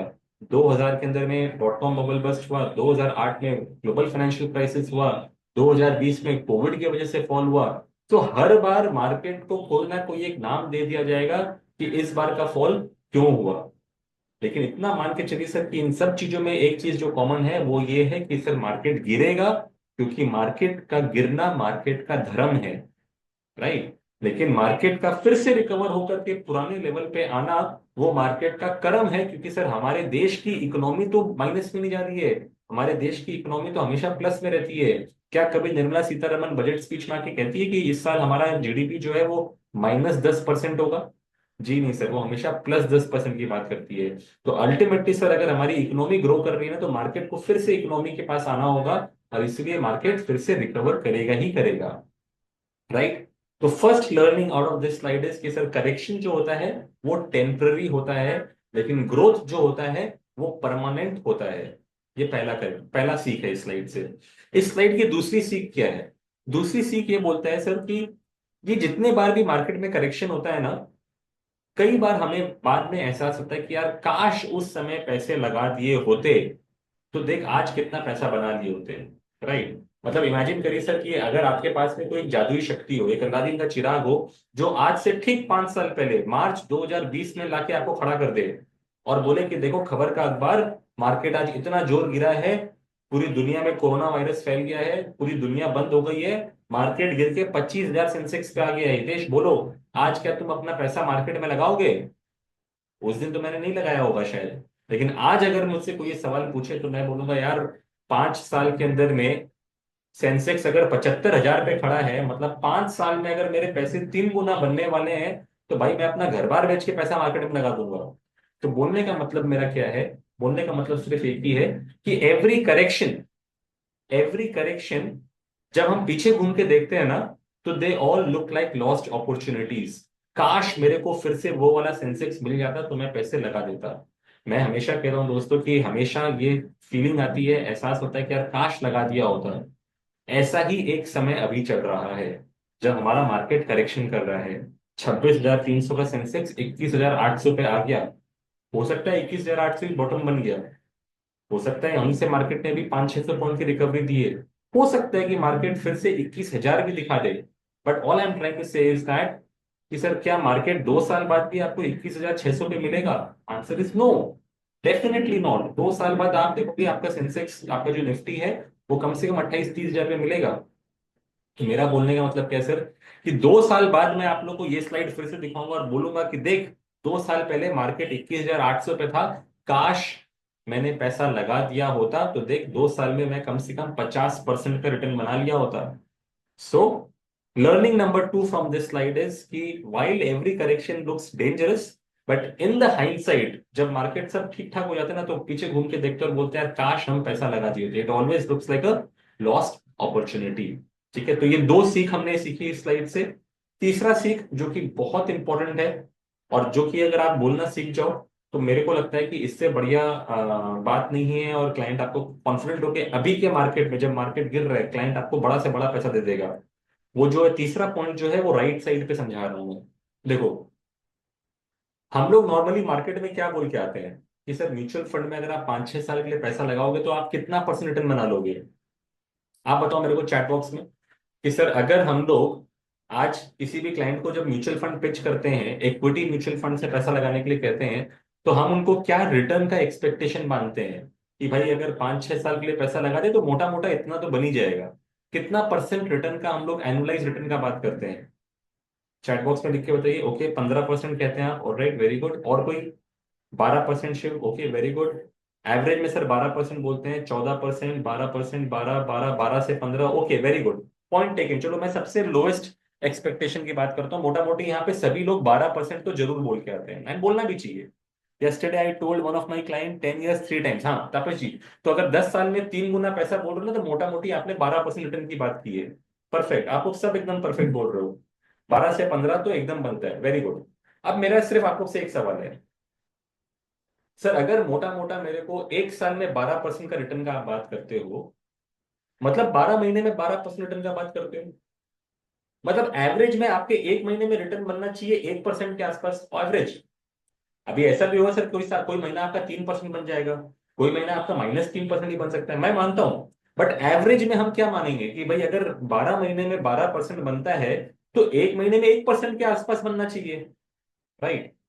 तो मैं अगर पूछूं कि भाई 27 महीने अगर मैं पैसा रखूंगा, तो धर्माधर्मी मुझे कितना रिटर्न बनना चाहिए था?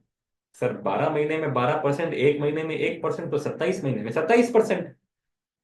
लेकिन सर शिव, अभी आप ये वाला स्लाइड देखो और मुझे ये बताओ कि जब 2000 से 2001 में मार्केट फॉल किया, उसके बाद जब मार्केट रिकवर करके 2001 में 2003 में 27 महीने में जब मार्केट रिकवर किया है, तो क्या मार्केट ने 27 महीने में सिर्फ 27% रिटर्न बना के दिया है? Answer is no sir. Market ने 113% रिटर्न बना के दिया है, राइट? वहीं पे देखिए सर, अगला करेक्शन का रिकवरी 6 महीने में 6% बनना चाहिए था, कितना बना? 37%। 4 महीने में सर 4% बनना चाहिए था, कितना बना? 41%। I mean you look at financial crisis, global financial crisis, 20 महीने में सर धर्माधर्मी 20% रिटर्न बोलना चाहिए था, हुआ कितना? सर 156%। मतलब बोलने का कोई मेरा मतलब ये है कि सर 156% रिटर्न बनाने के लिए आपको कम से कम 7 से 8 साल चाहिए होते हैं। अगर आप 12% रिटर्न बनाते हो ना, तो 7 से 8 साल आप पैसा रखोगे ना, तब जाके आपका पैसा 100 रुपए का 250 रुपए होता है। लेकिन यहाँ पे तो 20 महीने में आपने 156% बना लिया। मतलब इसकी तीसरी सीख क्या है कि while you make returns of like 1% on an average in a month, but whenever you are investing at the bottom of a correction, you will make super normal profits in the coming days। तो जहां शिव कह रहे हैं कि sir 27 महीने में 27% बनना चाहिए था, बट 27 महीने में 27% नहीं सर 113% बन गए। इसका मतलब ये है कि सर अगर आप अपने क्लाइंट का पैसा ऐसे बड़े करेक्शन में अगर डलवा दो, तो वो बहुत बड़ा पैसा बनाता है। मतलब जो रिटर्न उसको 3-4 साल में बनना चाहिए, वो अगले एक साल में वो बना लेता है। तो दोस्तों मैं फिर से आपको ये बात कहना चाह रहा हूँ कि while the market has fallen today, you should get your clients to invest now, because every penny, every money that you're investing now will fetch much more than 12% returns in the next 2 to 3 years। हमारी एक study है, मैं उस study के बारे में कभी बाद में आपसे बात करूंगा, वो एक अलग क्लास अपने लेंगे। बट वो स्टडी क्या कहती है? वो स्टडी कहती है कि सर मार्केट का अभी जो सिनेरियो है ना, उसमें एक स्कोरिंग सिस्टम है। तो वो स्कोरिंग सिस्टम अभी 0 के आसपास सभी चल रहा है। तो हमारा जो मॉडल है 20 साल का पुराना टेस्ट बैक टेस्टेड मॉडल है, और वो कहता है कि सर ये जो जीरो स्कोर है ना, मार्केट में बहुत रेयर देखने को मिलता है। लेकिन जब भी मार्केट में ये जीरो स्कोर आता है, कोई भी बंदा अगर इस जीरो स्कोर पे जब पैसे लगाता है ना, तो अगले 3 साल में एवरेज में जो रिटर्न बनता है, दैट इज अराउंड 20%। 18 से 20% रिटर्न बनता है। तो दोस्तों मैं जब कह रहा हूं कि सर अगर आपको क्लाइंट के लाइफ में एक बड़ा रिटर्न बनाने का दिखाना है, अगर आपको अपनी वर्थ प्रूव करनी है, तो how do you make more return for the client? I mean client अगर आपके पास में आकर के अगर घूम करके वही 12 कमाएगा, तो फिर क्या मजा आएगा? आपके पास आकर के वो 12 की जगह 15 बना ले, 12 की जगह 18 बना ले, तब उसको लगेगा कि यार रितेश ने अच्छा काम किया या शिव ने अच्छा काम किया। तो वो एक्स्ट्रा रिटर्न वो कैसे बना के देगा? क्या शिव कोई ऐसा स्कीम में इन्वेस्टमेंट करा देगा जो कि मार्केट से अलग हटके रिटर्न बना के दे देगा? Obviously not.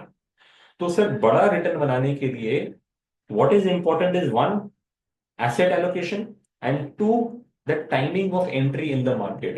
तो सर अगर आप अपना पैसा आज अभी लगवाते हो, इस गिरे हुए मार्केट में लगवाते हो, तो that is where you will create multiple years of returns in just 1 or 2 years।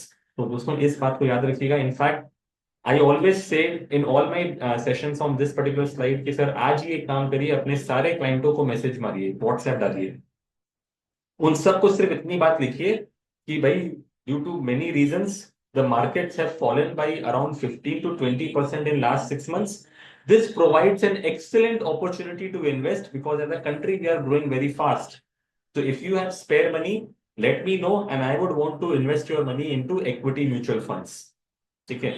होगा क्या सर कि आप अभी सारे क्लाइंट को मैसेज कर दो, हो सकता है 2-4 क्लाइंट अभी आपके बोलने पर पैसा लगा दें, सबसे फोन में जरूर बात करो। लेकिन अभी क्या है, अभी क्लाइंट डर रहा है, वो शायद पैसा नहीं देगा।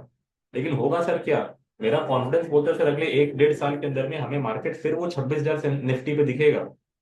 तो सर जब मार्केट वहां पर दिखेगा तब आपको क्लाइंट को फोन करके बोलना होगा कि देखो दोस्त, उस दिन बोला था, उस दिन पैसा लगा दिए होते तो आज इतना बड़ा पैसा बन गया होता। तो ये बात बोल करके फायदा क्या होगा सर कि क्लाइंट समझेगा कि आप बहुत कुछ समझते हो। मैं सब लोगों को कहता हूं कि आप लोग सब अपना खुद का एक नया इन्वेस्टमेंट आज जरूर करिए। क्यों मैं इन्वेस्टमेंट करने बोल रहा हूँ कि सर एक नया फोलियो बना के एक नया इन्वेस्टमेंट करिए, भले ही 10,000 रुपये डाल दीजिए मार्केट में, बट उसका ना स्टेटमेंट का एक तो लेमिनेट करके एक फोटो कॉपी निकाल लीजिएगा और अपने फाइल में हमेशा रखिएगा। होगा सर क्या, जब क्लाइंट आपको बोलेगा ना कि भाई तेरे पास क्यों करे, तब उसको दिखाना कि सर देखो जब मार्केट फॉल कर रहा था, जब लोग पैनिक कर रहे थे ना, उस समय मैं अपना पैसा लगा रहा था। देखो सर मैंने वो जो 10,000 रुपए लगाए थे ना सर, देखो अगले 2 साल में वो 10,000 रुपए की कीमत 15,000 रुपए हो गई। तो that is why I am important in your life. So lot of learnings from this slide. मैंने आपको कहा, क्या कहा, मैंने कहा कि सर करेक्शन मार्केट में होगा बट वो टेम्पररी होता है, ग्रोथ मार्केट में परमानेंट रहता है। दूसरा मैंने आपको सिखाया कि sir every correction in the hindsight looks like a lost opportunity. And third मैंने आपको सिखाया कि इस रिकवरी पीरियड में जो रिटर्न बनता है ना, दैट इज अनपैरेलल, वो सबसे बड़ा रिटर्न बनता है, वो अगले 3-4 साल का रिटर्न आपको 1 साल में बना के दे देता है। तो यही वो समय होता है जब आपको अपना क्लाइंट का पैसा लगवा देना चाहिए। राइट, आगे बढ़ता हूं। नेक्स्ट ऑब्जेक्शन इज कि कई बार लोग सोचते हैं कि यार मार्केट ना ऑल टाइम हाई मार रहा है तो मार्केट बहुत महंगा हो गया है, अभी तो पैसा निकाल देना चाहिए। राइट, कई बार हम लोग पढ़ते हैं ना कि आज सेंसेक्स, आज निफ्टी 25,000 पार कर गया, आज सेंसेक्स ने 84,000 का घर तोड़ दिया, इस टाइप के बड़े बड़े हेडलाइंस हम सुनते हैं। तो while all of this looks positive to us, but client के दिमाग में चलता है यार इतना बड़ा लेवल पहुंच गया, इतना लेवल तो कभी पहुंचा ही नहीं था, मार्केट तो अब यहाँ से गिरेगा।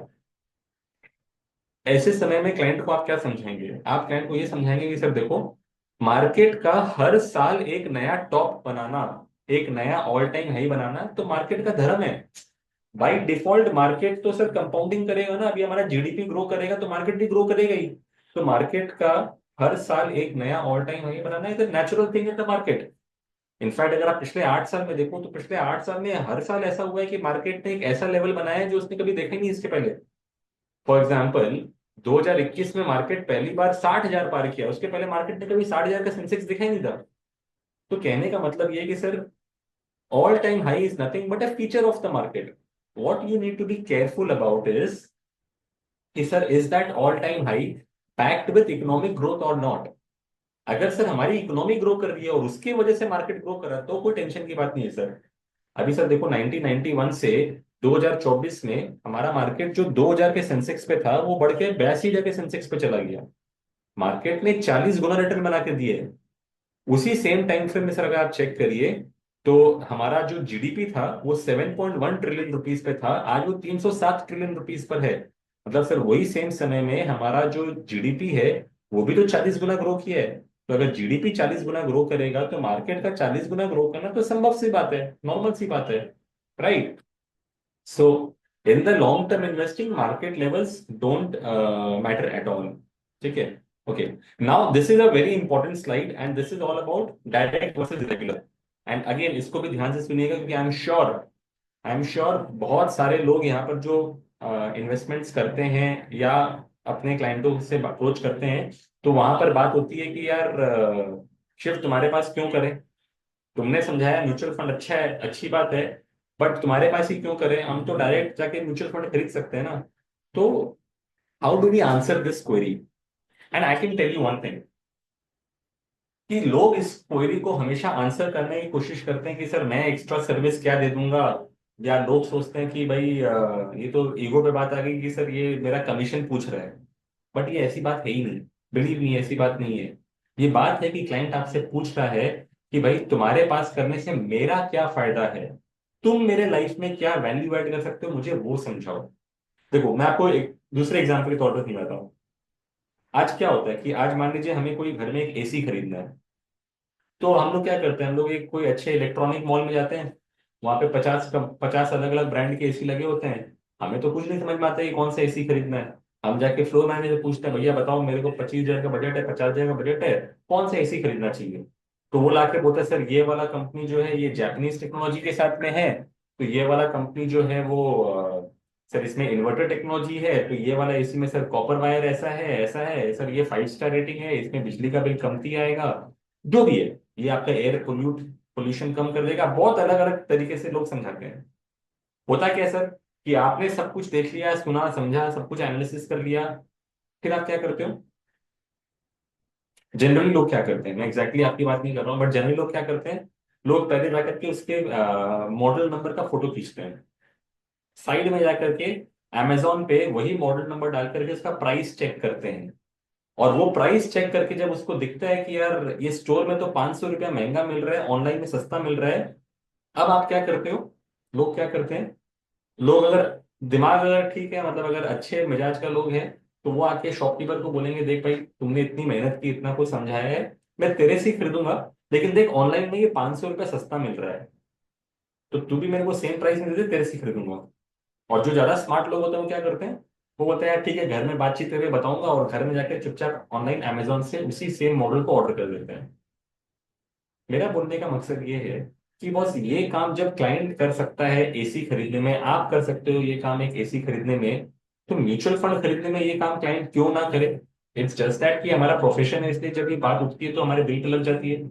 ये इसकी वजह से क्या जी नहीं सर। क्या आज जब एक ऐसे फ्लोर मैनेजर के सामने ये सवाल अगर आता है, तो क्या ये कोई अजीब अनोखा सवाल है जो उसने पहली बार सुना है। जी नहीं सर। अगर वो 100 कस्टमर अटेंड करता है दिन भर में, तो 100 में से 80 कस्टमर ऑनलाइन में प्राइस चेक करता है, राइट। एंड उसके सामने ये सवाल का आना बहुत ही स्वाभाविक सा बात है, बट उसको जवाब क्या देना है, ये उस फ्लोर मैनेजर को रटा हुआ है। वो क्या समझाएगा, वो समझाएगा कि सर अगर आप मेरे थ्रू खरीदेंगे ना, तो सर मैं आपकी डिलीवरी फ्री करवा दूंगा, सर मैं इंस्टॉलेशन फ्री करा दूंगा, सर मैं एक सर्विसिंग फ्री कर दूंगा, सर मैं एक चेकअप फ्री कर दूंगा, सर मैं ये कर दूंगा, मैं वो कर दूंगा, सर मैं ये ऑफर दे दूंगा, वो ऑफर दे दूंगा, सर ईएमआई करा दूंगा। तो बोलने का मतलब क्या है कि वो 10 तरीके से अपने इतने बेनिफिट गिनवा देगा ना, कि सामने वाले को ये फील होगा कि नहीं यार, इसी स्टोर से खरीदने में मेरा ज्यादा फायदा है। अगेन याद रखिए, क्लाइंट अपना फायदा ढूंढ रहा है। जिस दिन जिस समय उसको ये फील होगा कि यार इस स्टोर से खरीदने से मेरा ज्यादा फायदा है ना, वो बाय डिफॉल्ट उस स्टोर से ही खरीदेगा। अगर सभी लोग ऑनलाइन से खरीद रहे होते तो क्या ये दुकानें बंद नहीं होती। तो बोलने का मतलब ये है सर कि सामने वाला स्टोर मैनेजर जब तक अपने आप को बेनिफिशियल प्रूव नहीं करता है, तब तक उसका एसी नहीं बिकता है। तो जहां क्लाइंट अगर आपसे पूछे कि भाई म्यूचुअल फंड मैं तेरे पास क्यों करूं, मैं तो डायरेक्ट में कर लूंगा, तो वहां सवाल आपकी क्रेडिबिलिटी पर है, राइट। सो अगर आप क्लाइंट को ये बात जेन्युइनली प्रूव करके दे सकते हो कि सर देखो मैं आपको ज्यादा बेहतर रिटर्न बना के दे सकता हूँ, या मैंने अपने बाकी क्लाइंटों के पोर्टफोलियो में एक्चुअल में ऐसा किया है, तो वही बात बनेगी और वहीं पर लोग बोलेंगे अच्छा ठीक है, फिर तो तुम्हारे पास भी करने से ही फायदा है। फॉर एग्जाम्पल आज सुबह मैं हर्ष के साथ डिस्कस कर रहा था, और मैं उसको एक क्लाइंट का पोर्टफोलियो दिखा रहा था। मैंने उसको क्या दिखाया, मैंने उसको दिखाया कि देख हर्ष, सितंबर अक्टूबर में इस क्लाइंट ने मेरे को 1.25 करोड़ रुपए दिए थे, और इस बंदे को पैसे को कब कैसे कहाँ लगाना है, ये मेरा मॉडल मेरा सिस्टम डिसाइड करता है, उस बेसिस पे मैं कॉल लेता हूँ।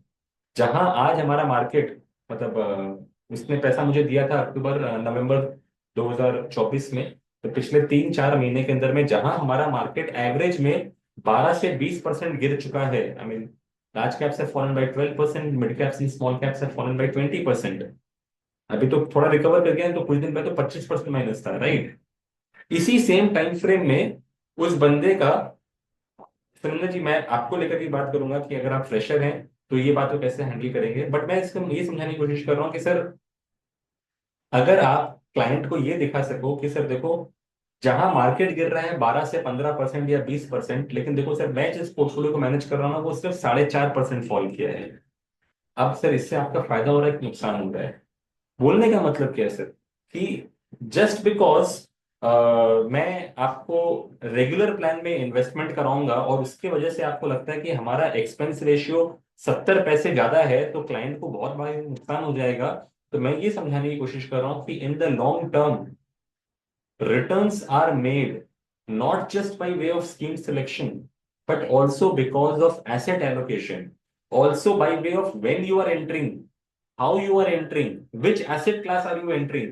अगर आप इन चीजों को सही कर दोगे ना बॉस, तो आप क्लाइंट को बहुत बड़ा रिटर्न बना के दे दोगे। फॉर एग्जाम्पल अभी मैं इतना चीप चीप के कह रहा हूँ कि इस समय अगर आप पैसा लगवाओगे क्लाइंट का, तभी सबसे बढ़िया रिटर्न क्लाइंट का बनेगा। राइट। गुलानी जी पूछ रहे थे कि सर क्या अभी पैसा एसटीपी मोड में लगाना चाहिए। मैं कहता हूँ नहीं सर, हमारा मॉडल कहता है कि इक्विटी का अगर पैसा है, और वो भी अगर लार्ज कैप में क्लाइंट लगा सकता है, तो अभी पूरा पैसा लगा देना चाहिए। लेकिन वही अगर क्लाइंट बोलता है कि नहीं मिड कैप स्मॉल कैप में मुझे लगाना है, तो वहां आपको 6 महीने के एसटीपी में पैसा लगाना चाहिए, बिकॉज हमारा मॉडल कहता है कि अभी भी यहाँ पे 5 से 7% का करेक्शन बाकी है। तो all I am trying to say is कि क्लाइंट को आपको ये बात डेमोन्स्ट्रेट करना होगा, समझाना होगा, सिखाना होगा कि सर देखो मेरे थ्रू इन्वेस्टमेंट करने से फायदा मालूम है क्या है। फायदा ये है कि सर मैं, मेरा कंपनी, मेरे को जो रिसर्च, मेरे को जो ट्रेनिंग मिलती है, वो हमें समझाते हैं सिखाते हैं कि आपका पैसा कब लगाना है, कहाँ लगाना है, कैसे लगाना है, कब लगाना है। मतलब सर मार्केट का अभी फॉल है इस समय लगाना है, कि सर मार्केट के टॉप पे लगाना है, अभी पैसा इक्विटी में डालना है कि डेट में डालना है। एसटीपी क्या होता है मैं समझाता हूँ आपको। अभी पैसा आपको एक बार में डालना है कि महीना महीना तोड़ तोड़ के डालना है।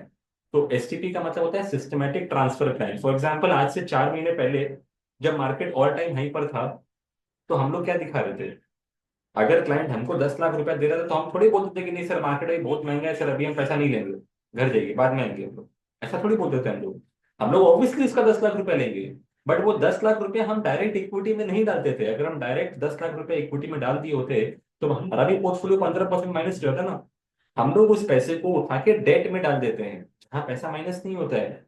और फिर हम वहां से हफ्ते हफ्ते या महीने महीने हम उस पैसे को इक्विटी में ट्रांसफर करते हैं। राइट। तो अगर सर मैंने जिस क्लाइंट का पोर्टफोलियो हर्ष को शेयर कर रहा था, मैं दिखा रहा था, मैं क्या दिखा रहा था उसको कि देख मैंने हर महीने जब उसका थोड़ा थोड़ा करके पैसा जब मैंने एसटीपी मोड में ट्रांसफर किया, तो देख हर बार जो परचेजिंग हो रही है वो नीचे के नाव पे परचेजिंग हो रही है। और इसी वजह से क्लाइंट का एक्विजिशन कॉस्ट कम होते जा रहा है। और अल्टीमेटली क्या होगा, मार्केट रिकवर कर जाएगा, और जब मार्केट रिकवर कर जाएगा तब तक उसका पूरा पैसा मार्केट में इन्वेस्ट हो चुका होगा। So all I am trying to tell you is कि सर क्लाइंट को आपको डेमोन्स्ट्रेट करना पड़ेगा, क्लाइंट को आपको प्रूव करना पड़ेगा कि बॉस मेरे थ्रू इन्वेस्टमेंट करने से तुम्हारा फायदा है। मैं तुमको बेहतर रिटर्न बना के दे सकता हूँ क्योंकि मैं एसेट एलोकेशन फॉलो करता हूँ। मैं तुम्हारे लिए बेहतर रिटर्न इसलिए बना के दे सकता हूँ कि मैं समझता हूँ कि मार्केट में कब किस समय पैसा किस तरीके से डालना चाहिए, कब लार्ज कैप उचित है, कब स्मॉल कैप उचित है, कब पैसा वन टाइम डालना चाहिए, कब पैसा एसटीपी में डालना चाहिए। और इसके लिए बकायदा हमको अपनी कंपनी से ट्रेनिंग मिलती है, and hence we can make better returns for you. Right. तो मोर और लेस अगर आप इतनी बातें अगर क्लाइंट से कर पाओगे ना, तो मेरे को लगता है कि डायरेक्ट वर्सेस रेगुलर के बीच की कहानी खत्म हो जाएगी। होता क्या है सर देखो, अब फॉर एग्जांपल मैं जिस तरह के पोर्टफोलियोज को मैनेज करता हूँ, वहां एक एक बंदे ने 1 1 करोड़ रुपए इन्वेस्टमेंट कर रखा है। क्या वो नहीं समझता कि हितेश के थ्रू करने से मेरा 70 पैसे का नुकसान है? क्या उसको इतनी बुद्धि नहीं है कि वो डायरेक्ट जाके कर नहीं सकता? वो कर सकता है। लेकिन वो जब टाइम एंड टाइम अगेन जब वो देखता है कि yes we are doing a better job for the client, we are making that better return for the client, that is where he gets convinced and he puts more money. And it is not always जब client मुझसे पूछेगा तब मैं उसको बोलूंगा देख मैंने अच्छा काम किया। आपको समय समय पर उसको समझाना पड़ेगा, दिखाना पड़ेगा, बताना पड़ेगा कि देख मैंने तेरे लिए बेहतर काम किया है। For example, when the markets are currently falling or they've fallen, what we have done, we have actually reached out to each and every client and shown them कि सर देखो अभी पिछले 4 महीने में मार्केट 15% गिरा है ना सर, आपका पोर्टफोलियो खाली 5% गिरा है, and that is where we are managing your money in a better way.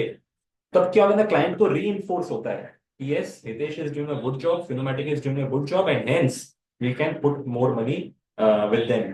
Right. तो this is not a question of direct versus regular. Obviously on the service aspect you can tell them कि sir मैं आपको एक single door पे सारा service आपको एकदम सामने सामने दे दूंगा सर, हमारे जो ऐप है वो वर्ल्ड क्लास ऐप है, उसमें से सब कुछ हम आपको ऑनलाइन बेसिस पे प्रोवाइड कर देंगे। सर कल को आपको कुछ हो गया तो आपकी वाइफ को सारा support in terms of transmission and transfer of the entire money, I will be there for you. ये सारी बातें आप कर सकते हो, but all of these are secondary. Primary is कि क्लाइंट को आपको प्रूव करके दिखाना होगा कि यार मेरे थ्रू इन्वेस्टमेंट करने से तेरा फायदा है, तभी क्लाइंट आपके पास में आएगा। अब इसी को मैं एक और तरीके से समझाता हूँ, and this is a reverse psychology. और ये जो हमने स्लाइड जो बनाई है ना, ये रिवर्स साइकोलॉजी पे ये हमने स्लाइड बनाई है, जहां पे हम क्या कहते हैं कि सर आज क्या होता है, अगर मैं बात करूं कि मुझे मोबाइल फोन खरीदना है, तो मैं कैसे मोबाइल फोन खरीदता हूँ? मैं जाके यूट्यूब पे सर्च करता हूँ बेस्ट मोबाइल फोन अंडर 25,000। तो किसी इन्फ्लुएंसर का वीडियो सामने आता है, वो 5 फोन दिखाता है, सबके फीचर समझाता है, और मुझे उसमें जो समझ में आता है मैं उसमें से कोई एक फोन खरीद लेता हूँ। राइट। मेरे को उससे ज्यादा दिमाग नहीं है, उससे ज्यादा बुद्धि नहीं है कि कौन सा फोन में क्या टेक्नोलॉजी और क्या खरीदना चाहिए। तो सिमिलरली जब म्यूचुअल फंड खरीदने की बात आती है और कोई बंदा सोचता है कि मैं डायरेक्ट में खरीद लूंगा, तो वो क्या करता है? वो भी जाके गूगल सर्च करता है बेस्ट म्यूचुअल फंड ऑफ 2024, और उसको सामने में क्या नाम दिखाता है? कोई मिड कैप फंड, कोई स्मॉल कैप फंड, कोई डिफेंस फंड, कोई पीएसयू फंड, कोई इंफ्रास्ट्रक्चर फंड। इसको ये सारे नाम दिखाते थे दुर्गा पूजा के समय में, जहां पे रिटर्न दिखा रहा था 30-30, 40-40% रिटर्न बना है। राइट। ऐसे समय में अगर कोई क्लाइंट पास्ट रिटर्न को देख करके जो टॉप परफॉर्मिंग फंड है अगर वहां पैसा लगाता है, तो time and again in the history it has been shown that the next 3 years जो क्लाइंट एक्चुअल में भुगतता है, जो क्लाइंट एक्चुअल में देखता है, in those years the returns are disastrous. मतलब बोलने का मतलब ये है कि सर इमेजिन करिए 2013 में जब डायरेक्ट प्लान पहली बार चालू हुए थे और किसी क्लाइंट ने सोचा कि यार तुम्हारे थ्रू क्यों करूं, मैं डायरेक्ट में कर लूंगा, तो वो क्या करता? सर वो 2010 से 2012 उस 3 साल के समय में जो नंबर वन परफॉर्मिंग फंड था ना, वो उसी में पैसा लगाता। और क्या देखने को मिल रहा है सर, जो सबसे पहला कॉलम है ना उसको ध्यान से देखिए, जो 2010 से 12 का नंबर वन परफॉर्मिंग फंड था ना, अगले 3 साल यानी कि 2013, 14, 15 के अंदर में उस फंड का रैंकिंग था 123 number out of 196 funds in that particular category. Right. मतलब सर वो थर्ड क्वार्टाइल फंड था। अभी सर 2017 में किसी ने अगर इन्वेस्टमेंट करना था तो 2014 से 16 का बुल रन देखता कि उसका नंबर वन परफॉर्मिंग फंड क्या था, और उस नंबर वन परफॉर्मिंग फंड में अगर पैसा लगा दिया होता ना, 2017 से 19 के अंदर में उस फंड का रैंकिंग था 223 नंबर आउट ऑफ 230 फंड, मतलब वर्स्ट परफॉर्मिंग फंड था वो। तो सर ऐसा कोई ये कोई तुक्का नहीं बैठ गया कि सर जो टॉप होता है वही बॉटम हो जाता है, नहीं। Sir it happens because the economic environment keeps changing. I mean जब मैं मोबाइल फोन खरीद रहा हूँ तो मैं फिर भी एक स्टैटिक प्रोडक्ट खरीद रहा हूँ। जब मैं मार्केट में पैसे लगा रहा हूँ it is a dynamic product. I mean आज मार्केट अच्छा है, कल मार्केट खराब है, आज मैं बोलता हूँ लार्ज कैप पे डालो, कल मैं बोलूंगा स्मॉल कैप पे डालो, परसों हो सकता है बोलूंगा सारा पैसा निकाल दो, प्रॉफिट बुक कर लो। तो बोलने का मतलब क्या है सर कि डायरेक्ट वाले लोग क्या करते हैं, वो टॉप परफॉर्मिंग फंड में पैसा लगाते हैं। कई हमारे एडवाइजर्स भी यही काम करते हैं, जो कि बहुत गलत है। मैं हमेशा बोलता हूँ पास में मत देखो। तो अगर आपने जो नंबर वन फंड में आप जब पैसा लगाते हो ना, तो एवरेज में आप क्या देखते हो सर कि अगले 3 साल में वो फंड्स जो होते हैं वो थर्ड या फोर्थ क्वार्टाइल के फंड्स होते हैं। तो कभी भी पास्ट रिटर्न्स को देख के ये मत सोचना कि फ्यूचर में भी वैसा ही रिटर्न बनेगा। मैं इसी चीज को समराइज करके बोलता हूँ कि होता क्या है ना सर, कि डायरेक्ट वाले नॉर्मली जब अपना इन्वेस्टमेंट कर देते हैं तो अगले 3 साल में उनको बॉटम परफॉर्मेंस देखने को मिलती है, और उनको जो एवरेज में रिटर्न बैठता है ना, वो 10.2% का रिटर्न बनता है। एंड वो क्या सोचते हैं कि यार देख मैंने एजेंट के थ्रू नहीं करके मैंने डायरेक्ट किया, तो मैंने 10.2 नहीं मैंने 10.9 बना दिया। लेकिन उसको समझने वाली बात क्या है सर कि सर अगर वो मेरे थ्रू करता ना, तो शायद वो एवरेज में 16% का रिटर्न बना देता। बट उसने डायरेक्ट में किया ना, तो उसने अपना एवरेज में 11% रिटर्न बनाया, क्योंकि वो बॉटम परफॉर्मिंग वाले सेक्शन में चला गया। तो जहां वो 70 पैसा बचाने के लिए गया था, वहां वो नेट में 6% का नुकसान करके आ गया। जिस दिन आप क्लाइंट को ये बात समझा पाओगे, आप अपनी एबिलिटी डेमोन्स्ट्रेट कर पाओगे, बिलीव मी, ये डायरेक्ट वर्सेस रेगुलर का चक्कर हमेशा हमेशा के लिए खत्म हो जाएगा। राइट। तो आई होप ये बात आप लोग को समझ में आई। This is one very very common query and lot people ask for that, but with long run for SIP they give good return in 10 years। देखो गुलानी जी, मैं ना अलग से एक क्लास लूंगा जहाँ पे मैं आपको अपने वैल्यूएशन मॉडल के बारे में बात करूंगा। एंड वो एक बहुत इंपॉर्टेंट क्लास होगी एंड बहुत टिपिकली क्लास होगी कि हम क्यों दावे के साथ कह पाते हैं कि सर हमारा जो परफॉर्मेंस है वो बेहतर होगा। सर ये एसआईपी इन्वेस्टमेंट्स की जो होती है ना, जब एक एसआईपी के लिए कहा जाता है कि एसआईपी जब शुरू में एवरेजिंग करेंगे तो कोई फर्क नहीं पड़ता है सर कि आप पैसा कहाँ डाल रहे हो सकता है मैं आज बोल रहा हूँ कि लार्ज कैप सबसे बढ़िया है, हो सकता है 6 महीने बाद मैं बोलूंगा मिड कैप स्मॉल कैप बहुत बढ़िया है। तो बाय डिफॉल्ट लोग बोलेंगे कि यार मिड कैप स्मॉल कैप की एसआईपी भी तो अच्छी थी, क्या खराब थी।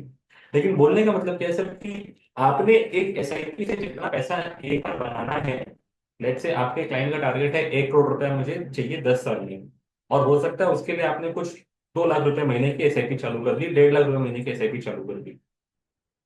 हमारा कहना यह है कि जब तक वो एसआईपी अपने फाइनल कॉर्पस का 30% अचीव नहीं कर लेती है, तब तक एसआईपी में आप कहीं भी निवेश करिए कोई दिक्कत नहीं है। But once the accumulated corpus at least crosses 30% of the projected corpus, then we should start looking at that SIP like a lump sum investment. And in that lump sum investment, we will have to follow our model जो 0 1 2 के हमारे scores निकलते हैं कि कब पैसा डालना है, कब पैसा मेरे को बुक आउट करना है।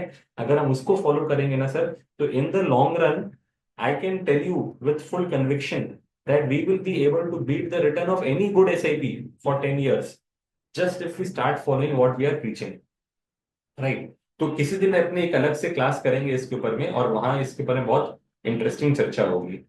ठीक है, आगे बढ़ते हैं।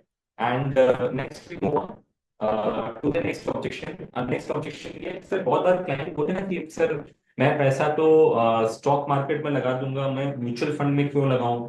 जब म्यूचुअल फंड वाले अपना पोर्टफोलियो डिस्क्लोज करते ही हैं, तो सर वहां पर मैं पैसा डायरेक्ट स्टॉक में लगाऊंगा ना सर। एंड स्पेशली ये क्वेरी मालूम है कब आती है, ये क्वेरी आती है चलते हुए मार्केट में, बूमिंग मार्केट में। बूमिंग मार्केट में हर बंदा अपने आप को फंड मैनेजर समझता है। बोलता है क्या हितेश तुम वो 10 12% साल में बना के दोगे, मैं तो हर महीने 10% छापता हूँ। अभी ऐसे कस्टमर को क्या बोलोगे। लोग ऐसा मुझे एग्जांपल दिखाते हैं कि देख मैंने अगर विप्रो में अगर 10,000 रुपए लगा दिए होते उसके आईपीओ में, आज मेरे पास में 509 करोड़ रुपए होते। और ये 2019 की बात कर रहा हूँ, 24 में और डबल हो गया, 1,000 करोड़ होते। बट पूछने वाली बात यह है कि सर कितने लोगों को आप जानते हो, कितने लोगों को आपने देखा है जिसने 10,000 रुपए डाल करके एक्चुअल में 1,000 करोड़ रुपया बना दिया है। Answer is no one except for Azim Premji, who is the owner of that company. And उसके पास तो बाय डिफॉल्ट उसके शेयर्स रहेंगे क्योंकि वो तो मालिक है उस कंपनी का, और उसी ने वो पैसा बनाया है, इसीलिए आज वो बिलियनर है, राइट। तो मेरा बोलने का मतलब क्या है सर कि देखो, एक होता है मार्केट का रिटर्न दिखाना, और दूसरा इन्वेस्टर का रिटर्न बनाना, इसमें बहुत बड़ा फर्क है। होता क्या है सर कि even a good company like Wipro goes through its own shares of ups and downs. ऐसा तो है नहीं सर ये 10,000 की चीज 1,000 करोड़ एक सिंगल स्ट्रेट लाइन में बन गई, ऐसा तो हुआ नहीं कभी। हुआ क्या सर, जब 92 का हर्षद मेहता स्कैम आया होगा, तब ये शेयर 40 50% टूटा होगा। जब डॉट कॉम बबल बस्ट हुआ होगा तब 40 50% टूटा होगा। जब फाइनेंशियल क्राइसिस आया था, ग्लोबल फाइनेंशियल क्राइसिस, तभी टूटा होगा। कोविड में टूटा होगा। बोलने का मतलब क्या है ना सर, मान लो मैंने विप्रो में 100 रुपए के दाम पे शेयर खरीदा होगा, और वो 100 बढ़ के 250 हो गया, मैं बहुत खुश हो रहा हूँ, राइट। अभी 250 से जैसे ही मार्केट में हर्षद मेहता स्कैम में करेक्शन आता है 40% का, और वो 250 का चीज जब टूट के 150 रुपया हो जाता है, तब अच्छे अच्छे लोगों की हवा निकल जाती है। लोग सोचते हैं यार जिस तरह से मार्केट गिर रहा है अभी तो ये और गिरेगा, अभी तो मेरा कॉस्ट प्राइस से भी नीचे आ जाएगा, सारा प्रॉफिट उड़ गया मेरा, यार एक काम करते हैं इसको बेच देते हैं। जब नीचे आएगा ना तब हम उसको पकड़ लेंगे। और होता है क्या सर, मार्केट वहीं से रिकवर करता है, और रिकवर करने के बाद में वो 150 रुपए का जो शेयर ना वो डायरेक्ट खुलता ही 400 रुपए है। अब आप सोचो सर, जो शेयर आप 250 में देखे थे और 150 में बेच दिए थे, क्या आप जिंदगी में कभी वो शेयर 400 में खरीद पाओगे। Answer is no.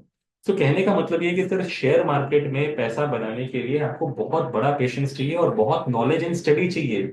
आपको टिपिकली हर कंपनी का फाइनेंशियल रिजल्ट्स देखना आना चाहिए, उसका PL, balance sheet, cash flow statement, projections, ये सब आपको देखने आने चाहिए। बट क्या आप वो सब काम करते हो। The answer is no. What do we do. हम तो खबर खबर पे काम करते हैं। सर ये बॉम्बे से खबर आया है, सर ये मेरे ब्रोकर ने खबर दिया है, सर ये मैंने यूट्यूब चैनल पे सुना है, इस कंपनी में पैसे लगा दीजिए। सर आज के दिन मार्केट में 9,336 कंपनी लिस्टेड है, and out of those 9,300 companies, mutual funds cover only the top 500 companies, और मैक्सिमम बोली तो आजकल कुछ एक लोग और भी जोड़ दिए तो 650 कंपनी वो कवर कर लेते हैं। बट सर मार्केट में 9,300 कंपनी है, और 9,300 में से believe me 56% of the companies are either delisted और सस्पेंडेड, मतलब गायब सर, खत्म हो चुकी हैं।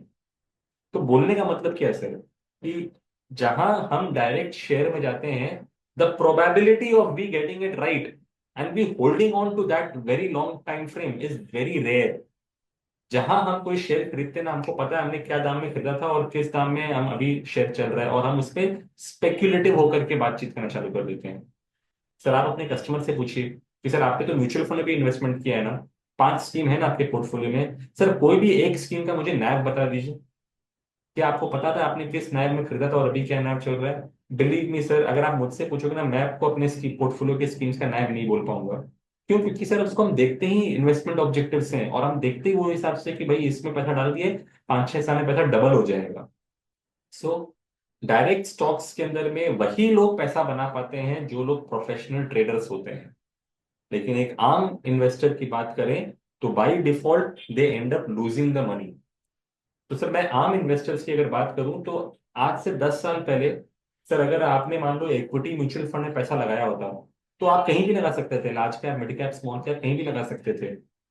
अगर आपने स्मॉल कैप में पैसा लगाया होता आज से 10 साल पहले, तो एवरेज में आपने 21% रिटर्न बनाया होता। बढ़िया से बढ़िया फंड आपको 28% बना के दिया, और खराब से खराब फंड आपको 16% पर एनम बना के दिया। और मार्केट में ऐसे 10 फंड थे, राइट? मेरा बोलने का मतलब क्या है सर, कि there are more than 200 funds which have completed 10 years। अगर आपने इनमें से किसी भी 200 में से कोई भी कंपनी में कोई भी स्कीम में आपने पैसा लगा दिया होता ना, the probability of you making an average return was like 12, 13, 15 में तो हर आदमी बना लिया, राइट? तो मतलब आप अच्छा रिटर्न बनाओगे। अगर फिर आप सबसे अनलकीस्ट कस्टमर भी होते ना, तो आपने वर्स्ट कैटेगरी के वर्स्ट फंड में भी इन्वेस्टमेंट किया होता ना, तो भी आपने 10.58% बना लिया होता, which is still better than your FD returns. So मेरा कहने का मतलब है कि सर आप म्यूचुअल फंड में या स्टॉक मार्केट में क्यों आ रहे हो? आप वेल्थ क्रिएशन के लिए आ रहे हो। वेल्थ क्रिएशन क्या कभी ओवरनाइट होती है? Answer is no sir. Wealth creation करने के लिए आपको 10, 15, 20 साल लगते हैं। तो 10, 15, 20 साल तक आप किस पे अपना दांव लगाओगे? डायरेक्ट स्टॉक्स पर, जहां पे speculation, emotions and getting it wrong is very high, और म्यूचुअल फंड में लगाओगे जहां पर मोटा मोटी हरी फंड आपको एवरेज में 10, 12, 13 बना के दे ही देता है, और अच्छे से अच्छे फंड में तो ऊपर में 15, 20% भी बन ही जाता है। तो sir obviously if you are not well conversant with the market, then mutual fund would be your cup of tea as compare to direct stocks, right? तो यहाँ पर इस तरीके से हम इस ऑब्जेक्शन को हैंडल करेंगे। ये आज का सेकेंड लास्ट स्लाइड है, क्योंकि इसके बाद मैं एक स्लाइड और दिखाऊंगा and after that we will call it a day. So ये जो स्लाइड है ना, ये आज के मार्केट में भी बहुत रेलेवेंट स्लाइड है। मार्केट में जब मार्केट में करेक्शन हो रहा होता है ना, तो लोग जनरली क्या करते हैं मालूम है? लोग बोलते हैं भाई अभी मार्केट और नीचे आएगा उसके बाद मैं पैसा लगाऊंगा, right? And they wait for further correction. And ऐसा पीटर लिंच ने एक बार कहा था कि more money has been lost in the market, not because of actual correction, but because of waiting for correction. तो बहुत बड़ी बात कही थी उन्होंने, बहुत बड़े आदमी थे। तो ये चीज मैं आपको इस स्लाइड में दिखाना चाहता हूँ कि जब आपको क्लाइंट बोले कि नहीं यार अभी तो 26 हजार का निफ्टी टूट के भी 22,500 आया है, अभी थोड़ा और नीचे आने दो उसके बाद पैसा लगाएंगे, तो मैं उनको एक ही बात बोलता हूँ सर, इसको मैं दो तरीके से इस ऑब्जेक्शन को हैंडल करूंगा। तो इसको ध्यान से सुनिएगा। जो वीडियो क्यूआर कोड के माध्यम से दिया गया उसमें सिर्फ राइट हैंड साइड वाला आपको ऑब्जेक्शन वाला टेक्निक सिखाया है, बट लेफ्ट हैंड साइड वाला मैंने बाद में ऐड किया था, तो इसको मेरे साथ सुन लीजिए। ये क्या कहते हैं कि सर अगर मान लो 2003 के अंदर में मैंने सेंसेक्स में अगर 1 लाख रुपए लगाए होते, तो 2023 तक आते आते मैं उस 1 लाख को 14 लाख बना देता। मतलब 20 साल में मैंने 14 गुना रिटर्न बनाया, जो कि बहुत अच्छी बात है, राइट? लेकिन सर मार्केट ना कभी 1% प्लस रहता है, कभी 1% माइनस रहता है। कभी मार्केट एक ही दिन में 3-4% भाग जाता है, तो मार्केट कोई एक ही दिन में 3-4% फॉल भी कर जाता है, राइट? तो मैं अगर कहूं कि सर मार्केट में पिछले 20 साल में, एक साल में 250 ट्रेडिंग डे होते हैं, 20 साल में 5,000 ट्रेडिंग डे थे।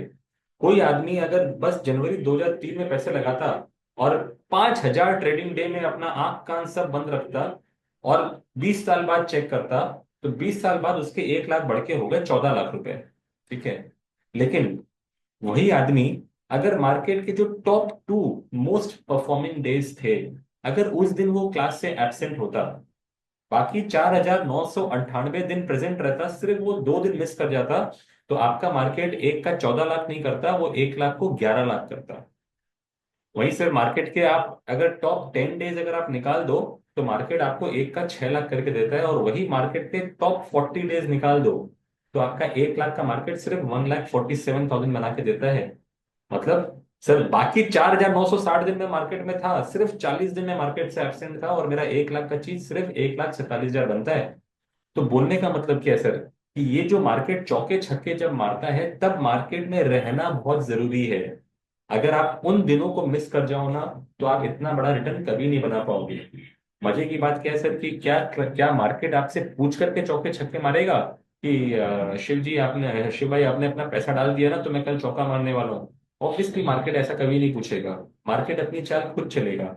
एंड जनरली, मार्केट ये चौका छक्का कब मारता है? सर देखो, मैंने थोड़ी देर पहले आपको दिखाया था कि मार्केट ये जो समय होता है ना, रिकवरी फेज, मार्केट इसी समय चौके छक्के मारता है।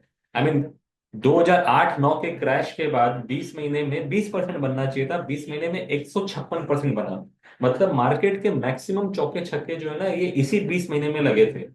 बट पॉइंट इज कि क्या आपके इन्वेस्टर ने या आपने अपना पैसा 2009 के क्रैश के बाद पैसे लगाए थे? क्या आज आप अपने पैसे लगा पा रहे हो? आंसर इज नो, बिकॉज इस समय क्लाइंट पैनिक करता है। तो मार्केट तो दिखा देता है कि भाई 1 लाख का चीज 14 लाख कर दिया, बट कितने लोग वो पैसा बना पाते हैं? तो सर कहने का मतलब ये है कि सर अगर आप एक लॉन्ग टर्म इन्वेस्टर हो, एंड व्हेन आई से long term investor I mean कि सर कम से कम आपका 10 15 20 साल का अगर दृष्टिकोण है, अगर आप रह सकते हो, तो any level is a good level to enter. You should not try to time the market.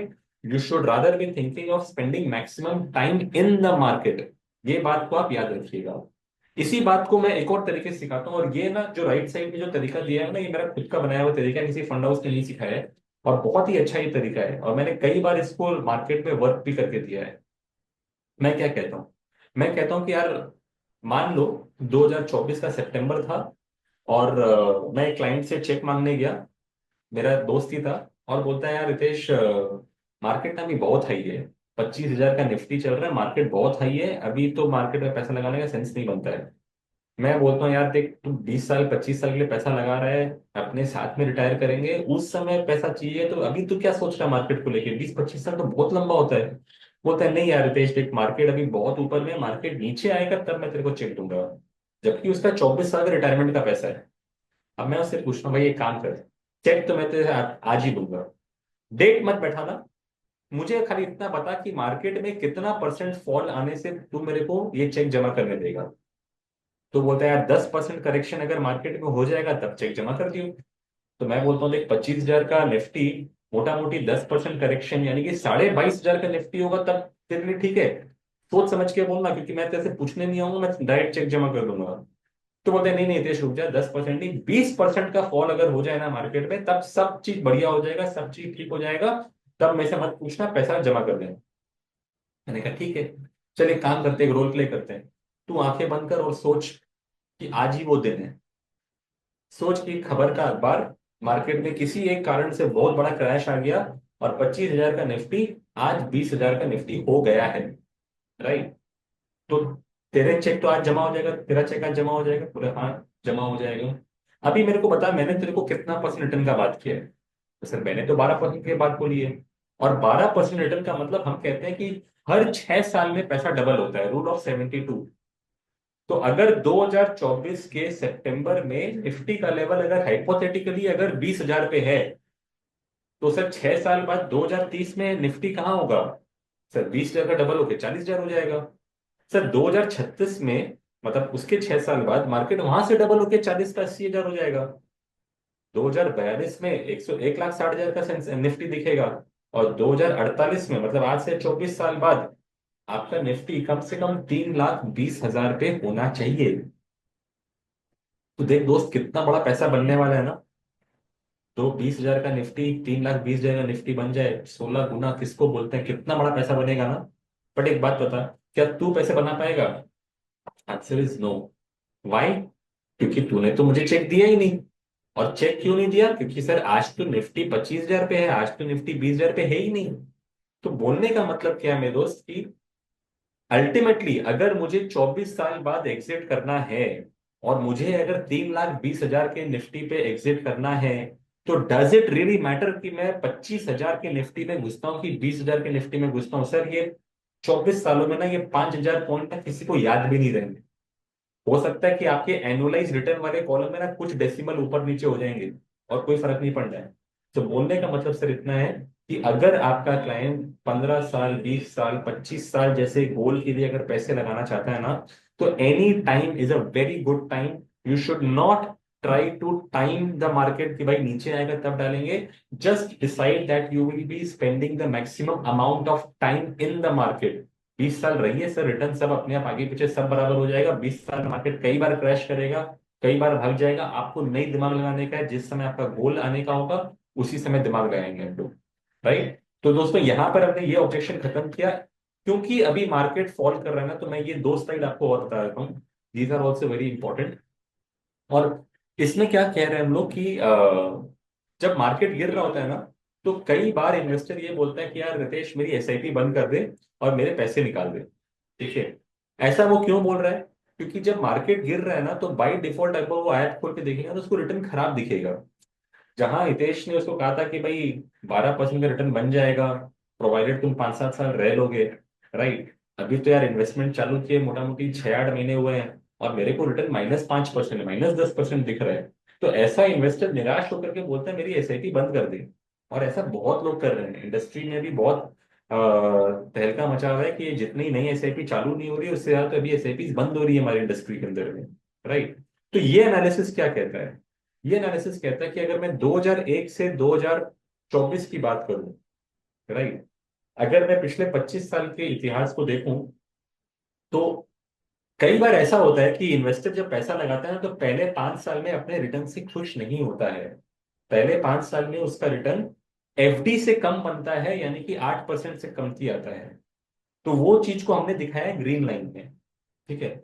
और कई बार ऐसा देखने को मिलता है कि जब एक इन्वेस्टर अपनी एसआईपी चालू करता है, तो पहले 5 साल में जब फिनोमेटिक ऐप खोलता है तो उसको रिटर्न आता है मोर देन एफडी। मतलब 8 से ऊपर 10, 12, 14 कुछ भी दिखता है। तो ऐसा इन्वेस्टर बहुत खुश होता है। ठीक है। अब सवाल यह है कि जो इन्वेस्टर अपने पहले 5 साल के रिटर्न से निराश होता है, वही इन्वेस्टर अगर अपना एसआईपी 10 साल चला ले, मतलब 5 साल और कंटिन्यू कर ले, तो देखा जाता है कि 10 साल का एवरेज रिटर्न वो निराश इन्वेस्टर जो है वो 18.5% के आसपास बना लेता है। और वही इन्वेस्टर जो पहले बहुत खुश था पहला 5 साल का रिटर्न के अंदर में, जब वो एफडी से ज्यादा रिटर्न बना रहा था, वही इन्वेस्टर जब अगला 5 साल बिता लेता है तो उस पूरे 10 साल के टाइम फ्रेम में उसका एवरेज रिटर्न बनता है 14.8% रिटर्न। तो सोचने की बात यह है कि भाई जो पहले निराश था वो अल्टीमेटली खुश हो गया, और जो पहले खुश था अल्टीमेटली उसका रिलेटिवली रिटर्न्स कम बैठा। ऐसा क्यों हुआ? ऐसा इसलिए हुआ दोस्तों, क्योंकि एसआईपी का काम क्या है? एसआईपी का काम है कि महीने महीने पैसे डालना और यूनिट्स उठाना। आप जब इन्वेस्टमेंट करते हो तो आपको यूनिट मिलते हैं। तो नेचुरल सी बात है ना सर, कि कोई आदमी अगर अपना एसआईपी चालू करे और पहले साल, 2 साल, 3 साल मार्केट बहुत जोर फॉल कर जाए, तो एवरी टाइम उसका इंस्टॉलमेंट जब हिट कर रहा है ना, तो मार्केट उसको नीचे के दाम पे मिल रहा है, उसको ज्यादा यूनिट मिल जा रहे हैं। सर सोचो कि अगर मैंने 26,000 के निफ्टी पे एक एसआईपी चालू की, तो पहले महीने जब 26,000 के निफ्टी पे एसआईपी कट रही है तो मुझे एक सर्टेन नंबर ऑफ यूनिट्स मिल रहे हैं। अगले महीने जब इंस्टॉलमेंट कटने आ रहा है ना, तब 25,000 का निफ्टी है, तो मुझे ज्यादा यूनिट मिल रहे हैं। वही इस महीने जो इंस्टॉलमेंट कटने आ रहा है तो 22,000 का निफ्टी है, सर मुझे और ज्यादा यूनिट मिल रहे हैं। तो बोलने का मतलब क्या है सर, कि इस समय, शुरुआती समय में, जो इन्वेस्टर अपने रिटर्न से नाखुश है, क्यों नाखुश है? क्योंकि सर मार्केट गिरा हुआ है। तो गिरे हुए मार्केट के अंदर में एक इन्वेस्टर ज्यादा यूनिट उठा लेता है। और अल्टीमेटली जब 10वें साल में जब हिसाब हो रहा है ना, तो मार्केट तो सर 10 साल में तो मैंने आपको दिखाया कि रिटर्न्स मोटा मोटी एफडी से कहीं ज्यादा ऊपर आ जाते हैं। तो जो आदमी शुरुआत में खराब रिटर्न देखे, अल्टीमेटली उसके रिटर्न्स ज्यादा बेहतर बनते हैं, क्योंकि उसके पास ज्यादा नंबर ऑफ यूनिट्स होते हैं। तो इस स्लाइड का कंक्लूजन ये है कि a slow start is a good start for SIP. मतलब मैं तो कई बार कहता हूं कि मैं भगवान से प्रार्थना करता हूं कि भाई मैं एसआईपी स्टार्ट करूं और मार्केट गिर जाए। मार्केट गिरे नहीं सर, मार्केट का बसान बन जाए, मतलब मार्केट पूरा टूट जाए। सर मुझे डर नहीं लगता, क्यों? क्योंकि मैं पैसे निकालूंगा नहीं। मुझे तो पता है कि मेरी बेटी की एजुकेशन जो है वो 8 साल बाद होनी है। तो 8 साल बाद मुझे पैसे चाहिएंगे। मैं तो खाली बस ये सोचता हूँ कि सर 7 साल तक मार्केट गिरा हुआ रहे, ताकि मैं मैक्सिमम यूनिट उठा लूं, और 8वें साल में जब पैसे की जरूरत पड़े तब मार्केट एकदम बूम कर जाए, तब मार्केट टॉप पे आ जाए। तो मैं क्या बोलूंगा, देखो मैंने कितना बढ़िया रिटर्न बना लिया। सो बोलने का मतलब ये है कि सर कभी भी एसआईपी स्टार्ट करो, और अगर मार्केट गिरने लगे या मार्केट गिर जाए पहले साल, 2 साल, 3 साल, तो ये सबसे बढ़िया शुभ संकेत है आपके एसआईपी के लिए, क्योंकि अगर आपका गोल अगर बगल में नहीं है, अगर आप उस एसआईपी को 10 साल चला सकते हो, तो आप एवरेज से ज्यादा रिटर्न्स बना लोगे। राइट, तो इसी संदर्भ में ये भी एक स्लाइड है, इसको भी आप लोग सुन लीजिए, उतनी इंटरेस्टिंग स्लाइड है ये भी। यहाँ पर ना कहानी की गई है दो इन्वेस्टर्स की, एक होता है बेवकूफ इन्वेस्टर और एक होता है ज्ञानी इन्वेस्टर। बेवकूफ इन्वेस्टर कौन होता है? वो लालची होता है। वो जनरली क्या होता है कि जब मार्केट में पास्ट रिटर्न सबसे बढ़िया दिखता है ना, तब वो अपनी एसआईपी चालू करता है। राइट। और ज्ञानी इन्वेस्टर कौन होता है? ज्ञानी इन्वेस्टर वो होता है जो बोलता है भाई मार्केट जब एकदम गिर जाए ना, जब मार्केट एकदम बॉटम पे आ जाए ना, मैं अपना पूरा रिसर्च कर लूं, पूरा एनालिसिस कर लूं, बोलूं हाँ यार मार्केट अभी इसके नीचे नहीं जाएगा, तब मैं अपनी एसआईपी चालू करूंगा। तो नॉर्मली हम लोग क्या सोचते हैं कि जो आदमी मान लो वन टाइम इन्वेस्टमेंट करता है, वो अगर गिरे हुए मार्केट में इन्वेस्टमेंट करेगा तो ऑब्वियस सा बात है सर कि वो ज्यादा अच्छा रिटर्न बना लेगा। फॉर एग्जांपल अगर मैं जनवरी 2008 और मार्च 2009 को कंपेयर करूं, तो जनवरी 2008 में 25,000 पे सेंसेक्स था, मार्च 2009 पे 10,000 पे सेंसेक्स आ गया था। आज सेंसेक्स 75,000 पर है। तो बोलने का मतलब क्या है कि सर वही बेवकूफ इन्वेस्टर अगर जनवरी 2008 में अगर पैसे लगाता, तो जनवरी 2008 से 2025 मतलब 17 साल में उसने अपने पैसे को सिर्फ 3 गुना किया है। 25,000 सेंसेक्स आज 75,000 पर है, सिर्फ 3 गुना रिटर्न बने हैं। मतलब उसने एफडी के आसपास का रिटर्न बनाया है सिर्फ। लेकिन वही जो ज्ञानी इन्वेस्टर है, अगर उसने मार्च 2009 में अगर अपने पैसे लगाए होते 10,000 के सेंसेक्स पे, तो अगले 16 साल में उसने 7 गुना पैसा बना लिया, तो वो सर बहुत अच्छा रिटर्न बना देता है। ठीक है। बट ये बात जो मैं आपको बता रहा हूं ना, ये वन टाइम इन्वेस्टमेंट के लिए सही है। बट क्या ये बात एसआईपी के लिए सही है? Answer is no. इसी चीज को मैं दो एग्जांपल से प्रूव करूंगा और आपको कॉन्सेप्ट क्लियर हो जाएगा। मैं कहता हूं कि सर मान लो जनवरी 2008 में जो वो बेवकूफ इन्वेस्टर था, उसने पास्ट में देखा कि यार मार्केट ने इतना बड़ा रिटर्न बना के दिया, उसने 10,000 रुपए की एसआईपी स्टार्ट कर दी। 10,000 रुपए की महीने की एसआईपी दे रहा है, यानी कि साल में 1,20,000 रुपए दे रहा है। जिस बंदे ने जनवरी 2008 में एसआईपी स्टार्ट की, एज ऑन दिसंबर 23 मतलब 2024 की स्लाइड है, उसने मार्केट के अंदर में 16 साल बिता दिए। एंड साल का अगर वो 1,20,000 दे रहा है, तो 16 साल में उसने 19,20,000 रुपए दे दिया। अगर आप वो रेड वाला बैंड देखो तो वहां पे 19.2 जो लिखा हुआ है, ये उस क्लाइंट का कंट्रीब्यूशन है 19,20,000 का। राइट। वहीं जो ज्ञानी इन्वेस्टर है, वो कब एसआईपी स्टार्ट करेगा? जब मार्केट एकदम बॉटम पर होगा। मार्च 2009 में उसने अपनी एसआईपी स्टार्ट की 10,000 के सेंसेक्स से। तो उसने 14 महीने लेट से स्टार्ट किया एसआईपी, तो उसका 14 इंस्टॉलमेंट कमती गया, मतलब 1,40,000 कमती गया। मतलब बेवकूफ वाले बंदे ने अगर 19,20,000 दिया है, तो जो ज्ञानी इन्वेस्टर है उसने 17,80,000 रुपए दिया, 1,40,000 कमती। अब जब मैं हिसाब करने बैठूंगा दिसंबर 2023 में कि किसके पास ज्यादा पैसा है, तो देखने को मिल रहा है कि जो बेवकूफ इन्वेस्टर है उसने 64 लाख रुपए बना लिए, जबकि जो ज्ञानी इन्वेस्टर है वो 54 लाख पे बैठा है। मतलब बेवकूफ इन्वेस्टर ने 10 लाख रुपए ज्यादा बना लिए, जबकि उसके जेब से तो खाली 1,40,000 ज्यादा निकले हैं। तो ये has made a better return. Right, isn't it so?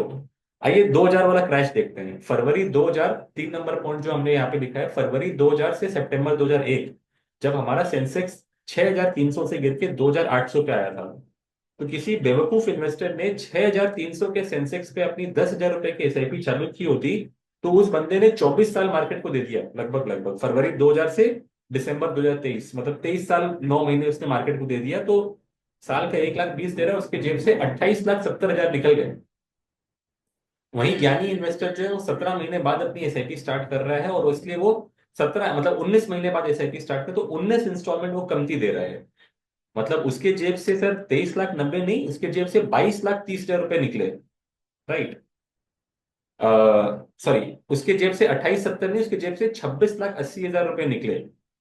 अगर दिसंबर 2023 में उनके पोर्टफोलियो का हिसाब लगाया जाए, तो सर जो बेवकूफ इन्वेस्टर है वो मोटा मोटी 2,44,00,000 पे बैठा है, और जो ज्ञानी इन्वेस्टर है वो 1,98,00,000 पे बैठा है।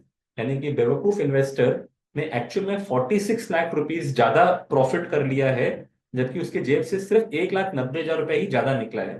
तो नेट प्रॉफिट ज्यादा किसने बनाया है? सर उस बेवकूफ इन्वेस्टर ने बनाया है। अब आप लोग सोच रहे होंगे कि ऐसा क्यों हो रहा है? Why is it that this बेवकूफ investor is making more money rather than this ज्ञानी इन्वेस्टर? ऐसा क्यों है? क्योंकि अगर आप लोग जस्ट याद करो, जो मैंने अभी लास्ट स्लाइड आपको दिखाई थी, मैंने आपको क्या कहा था कि सर जब मैं अपनी एसआईपी चालू करता हूं, तो मैं भगवान से प्रार्थना करता हूं कि सर मार्केट गिर जाए, सर मार्केट क्रैश कर जाए तो क्या होगा सर, मैं ज्यादा से ज्यादा मैं इंस्टॉलमेंट खरीद पाऊंगा, राइट? तो सर यही तो हुआ है उस बेवकूफ इन्वेस्टर के साथ में, कि जिसने मार्केट के टॉप में अपनी एसआईपी स्टार्ट की, सर भगवान ने उसकी बात सुन ली और मार्केट गिरा नहीं सर, मार्केट क्रैश कर गया। सर सोचो, आई मीन 25,000 का सेंसेक्स, फाइनेंशियल क्राइसिस चालू हो रहा है, 25,000 सेंसेक्स धड़ धड़ धड़ धड़ करके गिर रहा है और नीचे 10,000 बिका दिया। तो हो क्या रहा है सर, पहला इंस्टॉलमेंट 25,000 के सेंसेक्स पे कटा होगा, 10वां इंस्टॉलमेंट जो है वो 10,000 के सेंसेक्स पे कट रहा है, तो वो बंदा तो डबल नहीं सर 2.5 गुना ज्यादा यूनिट उठा रहा है। तो ऑब्वियस सा बात है ना सर, कि जिस बंदे के पास में ज्यादा यूनिट्स होंगे वही बंदा तो लास्ट में लॉन्ग टर्म में ज्यादा बड़ा रिटर्न बना पाएगा। तो that is all I am trying to tell you, कि सर आज के दिन अगर मुझे कोई इन्वेस्टर आके बोलता है ना कि हितेश यार मार्केट गिर रहा है एसआईपी बंद कर दूं, मैं उसको ऐसे ऐसे शब्द लिखता हूँ कि भाई this is suicidal, this is criminal, that you are stopping your SIP in a falling market. Sir SIP चालू करने का पर्पज ये था कि आप हर महीने में एवरेजिंग करो, और नीचे का मार्केट मिल रहा है उससे बढ़िया चीज ही नहीं है, राइट? अगर आपने पैसे ही देने थे तो आप वन टाइम दे देते ना, अगर आपको लगता है मार्केट गिरेगा ही नहीं, मार्केट ऊपर ही जाएगा, तो सर वन टाइम दो ना, नीचे में दो। लेकिन एसआईपी कर रहे हो तो उसका पर्पज ये है कि मार्केट नीचे भी अगर आएगा तो मैं नीचे खरीद पाऊंगा, तभी तो मेरा एवरेज कॉस्ट कम होगा। तो जब मार्केट नीचे दिखा रहा है तब आप एसआईपी बंद कैसे कर सकते हो, right? So with this understanding, I would want to convey to all of you today that there will be many, many, many objections that the client might throw. But if you understand how to deal with these objections, then you will be able to sail through. अभी का market में सबसे common correction ये है कि भाई market गिर रहा है क्या करना चाहिए, मार्केट गिर रहा है एसआईपी बंद कर देनी चाहिए, कुछ नहीं करना है। पहले खाली ये समझाइए सर, मार्केट का गिरना उसका धर्म है, मार्केट का रिकवर करना उसका कर्म है। Correction will be temporary, growth will be permanent. You will make maximum return only when you are in that recovery period. Recovery period में सर आप मैक्सिमम रिटर्न तभी बना पाओगे जब आप वो क्रैश में आप पैसे इन्वेस्ट करोगे। तो सर आप अपना पैसा इन्वेस्ट करिए, देखिए सर मैंने अपना पैसा खुद का इन्वेस्ट किया है, और सर फॉलिंग मार्केट में कभी कोई एसआईपी बंद नहीं करते हैं, तो वो तो काम ही है उसका कि वो एवरेजिंग करके दे रहा है आपको, वो ज्यादा बेहतर रिटर्न बना के देगा। आप कोई चिंता मत करो sir, right? So with these words I come to the end of today's session. अगर आपका और कोई क्वेरी है इस सेशन को लेकर के तो please feel free to ask me. But otherwise हमने आपके लिए जो एक कोर्स बनाया था ना उसके अंदर में हमने आपको ये कहा था कि हम आपको क्लाइंट को अप्रोच कैसे करेंगे, क्लाइंट को हमने इन्वेस्टमेंट्स प्रोडक्ट्स कैसे देने हैं और क्लाइंट के ऑब्जेक्शंस कैसे हैंडल करने हैं, इसको लेके हमने जो किताब में 29 वीडियोस बनाई हैं, इसको लेके हमने चर्चा कर ली आपके साथ में। अगले महीने हम लोग और इसी टाइप के सेशंस को लेकर के आएंगे जहां पर हम लोग आपसे और सारी बातें करेंगे कि how do you actually go about using our app, इसके फीचर्स कैसे आप यूज करोगे, क्लाइंट को कैसे आप हेल्प करोगे। शिव आप पूछ रहे हो कि आपका आज का लमसम इन्वेस्टमेंट अगर 1 लाख का किसी ने करना है तो उस पर क्या रिकमेंडेशन रहेगा। तो again Shiv the answer will be depending upon client's risk profile, asset allocation. अगर आपका क्लाइंट अग्रेसिव रिस्क प्रोफाइल का है और 10-15 साल के लिए इन्वेस्टमेंट करने को तैयार है, तो मैं बोलता हूँ बस आंख बंद करके पैसा इक्विटी में डाल दो, हमारे मॉडल का स्कोर 0 है, ठीक है। बट वही अगर आप इक्विटी में डाल रहे हो पैसा तो अभी हमारा favour is more towards large cap, mid and small cap में हम 6 महीने के एसटीपी में पैसा डालने गए हैं।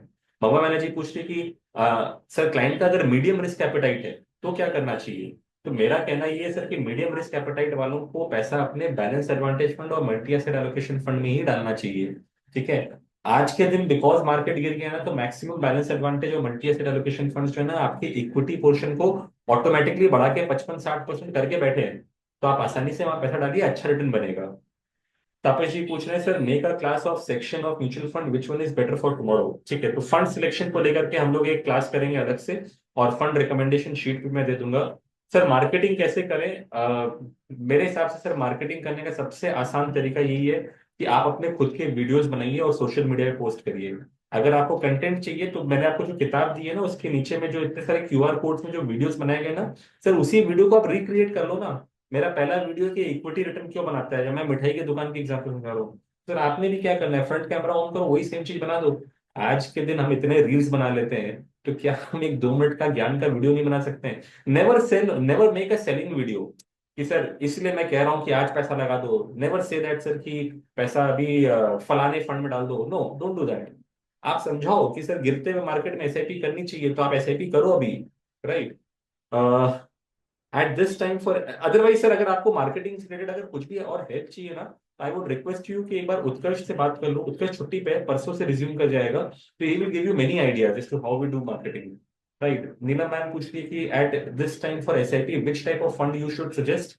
मैं कहूंगा नीलम मैम कि अभी मल्टी कैप फंड्स में आप आंख बंद करके एसआईपी करो, कोई टेंशन नहीं है। अब तो मिड एंड स्मॉल कैप में भी अच्छा करेक्शन हो गया, तो मल्टी कैप फंड के अंदर में आप आसानी से अभी इन्वेस्टमेंट्स कराइए। You can look at any multi cap fund. मेरा personal favourite is Kotak multi cap, Mahindra multi cap, HDFC multi cap. ये सब अच्छे फंड्स है, इसमें पैसा लगा सकते हैं। Can we see the model which shows the value zero? दिलवाल दा, इसको लेके क्लास करेंगे। ये बहुत लोगों ने मेरे को डिमांड कर लिया कि भाई इसकी एक क्लास चाहिए, कि हमारा मॉडल क्या है, कैसे वर्क करता है। मैं इसका एक अलग से क्लास दूंगा और वहां पे आपको स्कोर्स जरूर डिस्कस करूंगा। For 1 crore investment how should we allocate? तो Neelam ma'am, again as I said कि क्लाइंट का risk profile, investment time horizon, return expectation को देखते हुए हमें पोर्टफोलियो बनाना चाहिए। अगर वही टिपिकल, अगर एक मॉडरेट रिस्क प्रोफाइल का बंदा है, तो मैं कहूंगा कि उसका मेजोरिटी ऑफ द पैसा हाइब्रिड्स में जाएगा और कुछ एक पैसा हम डाल सकते हैं इक्विटी साइड पे, बिकॉज मार्केट इतना गिरा हुआ है।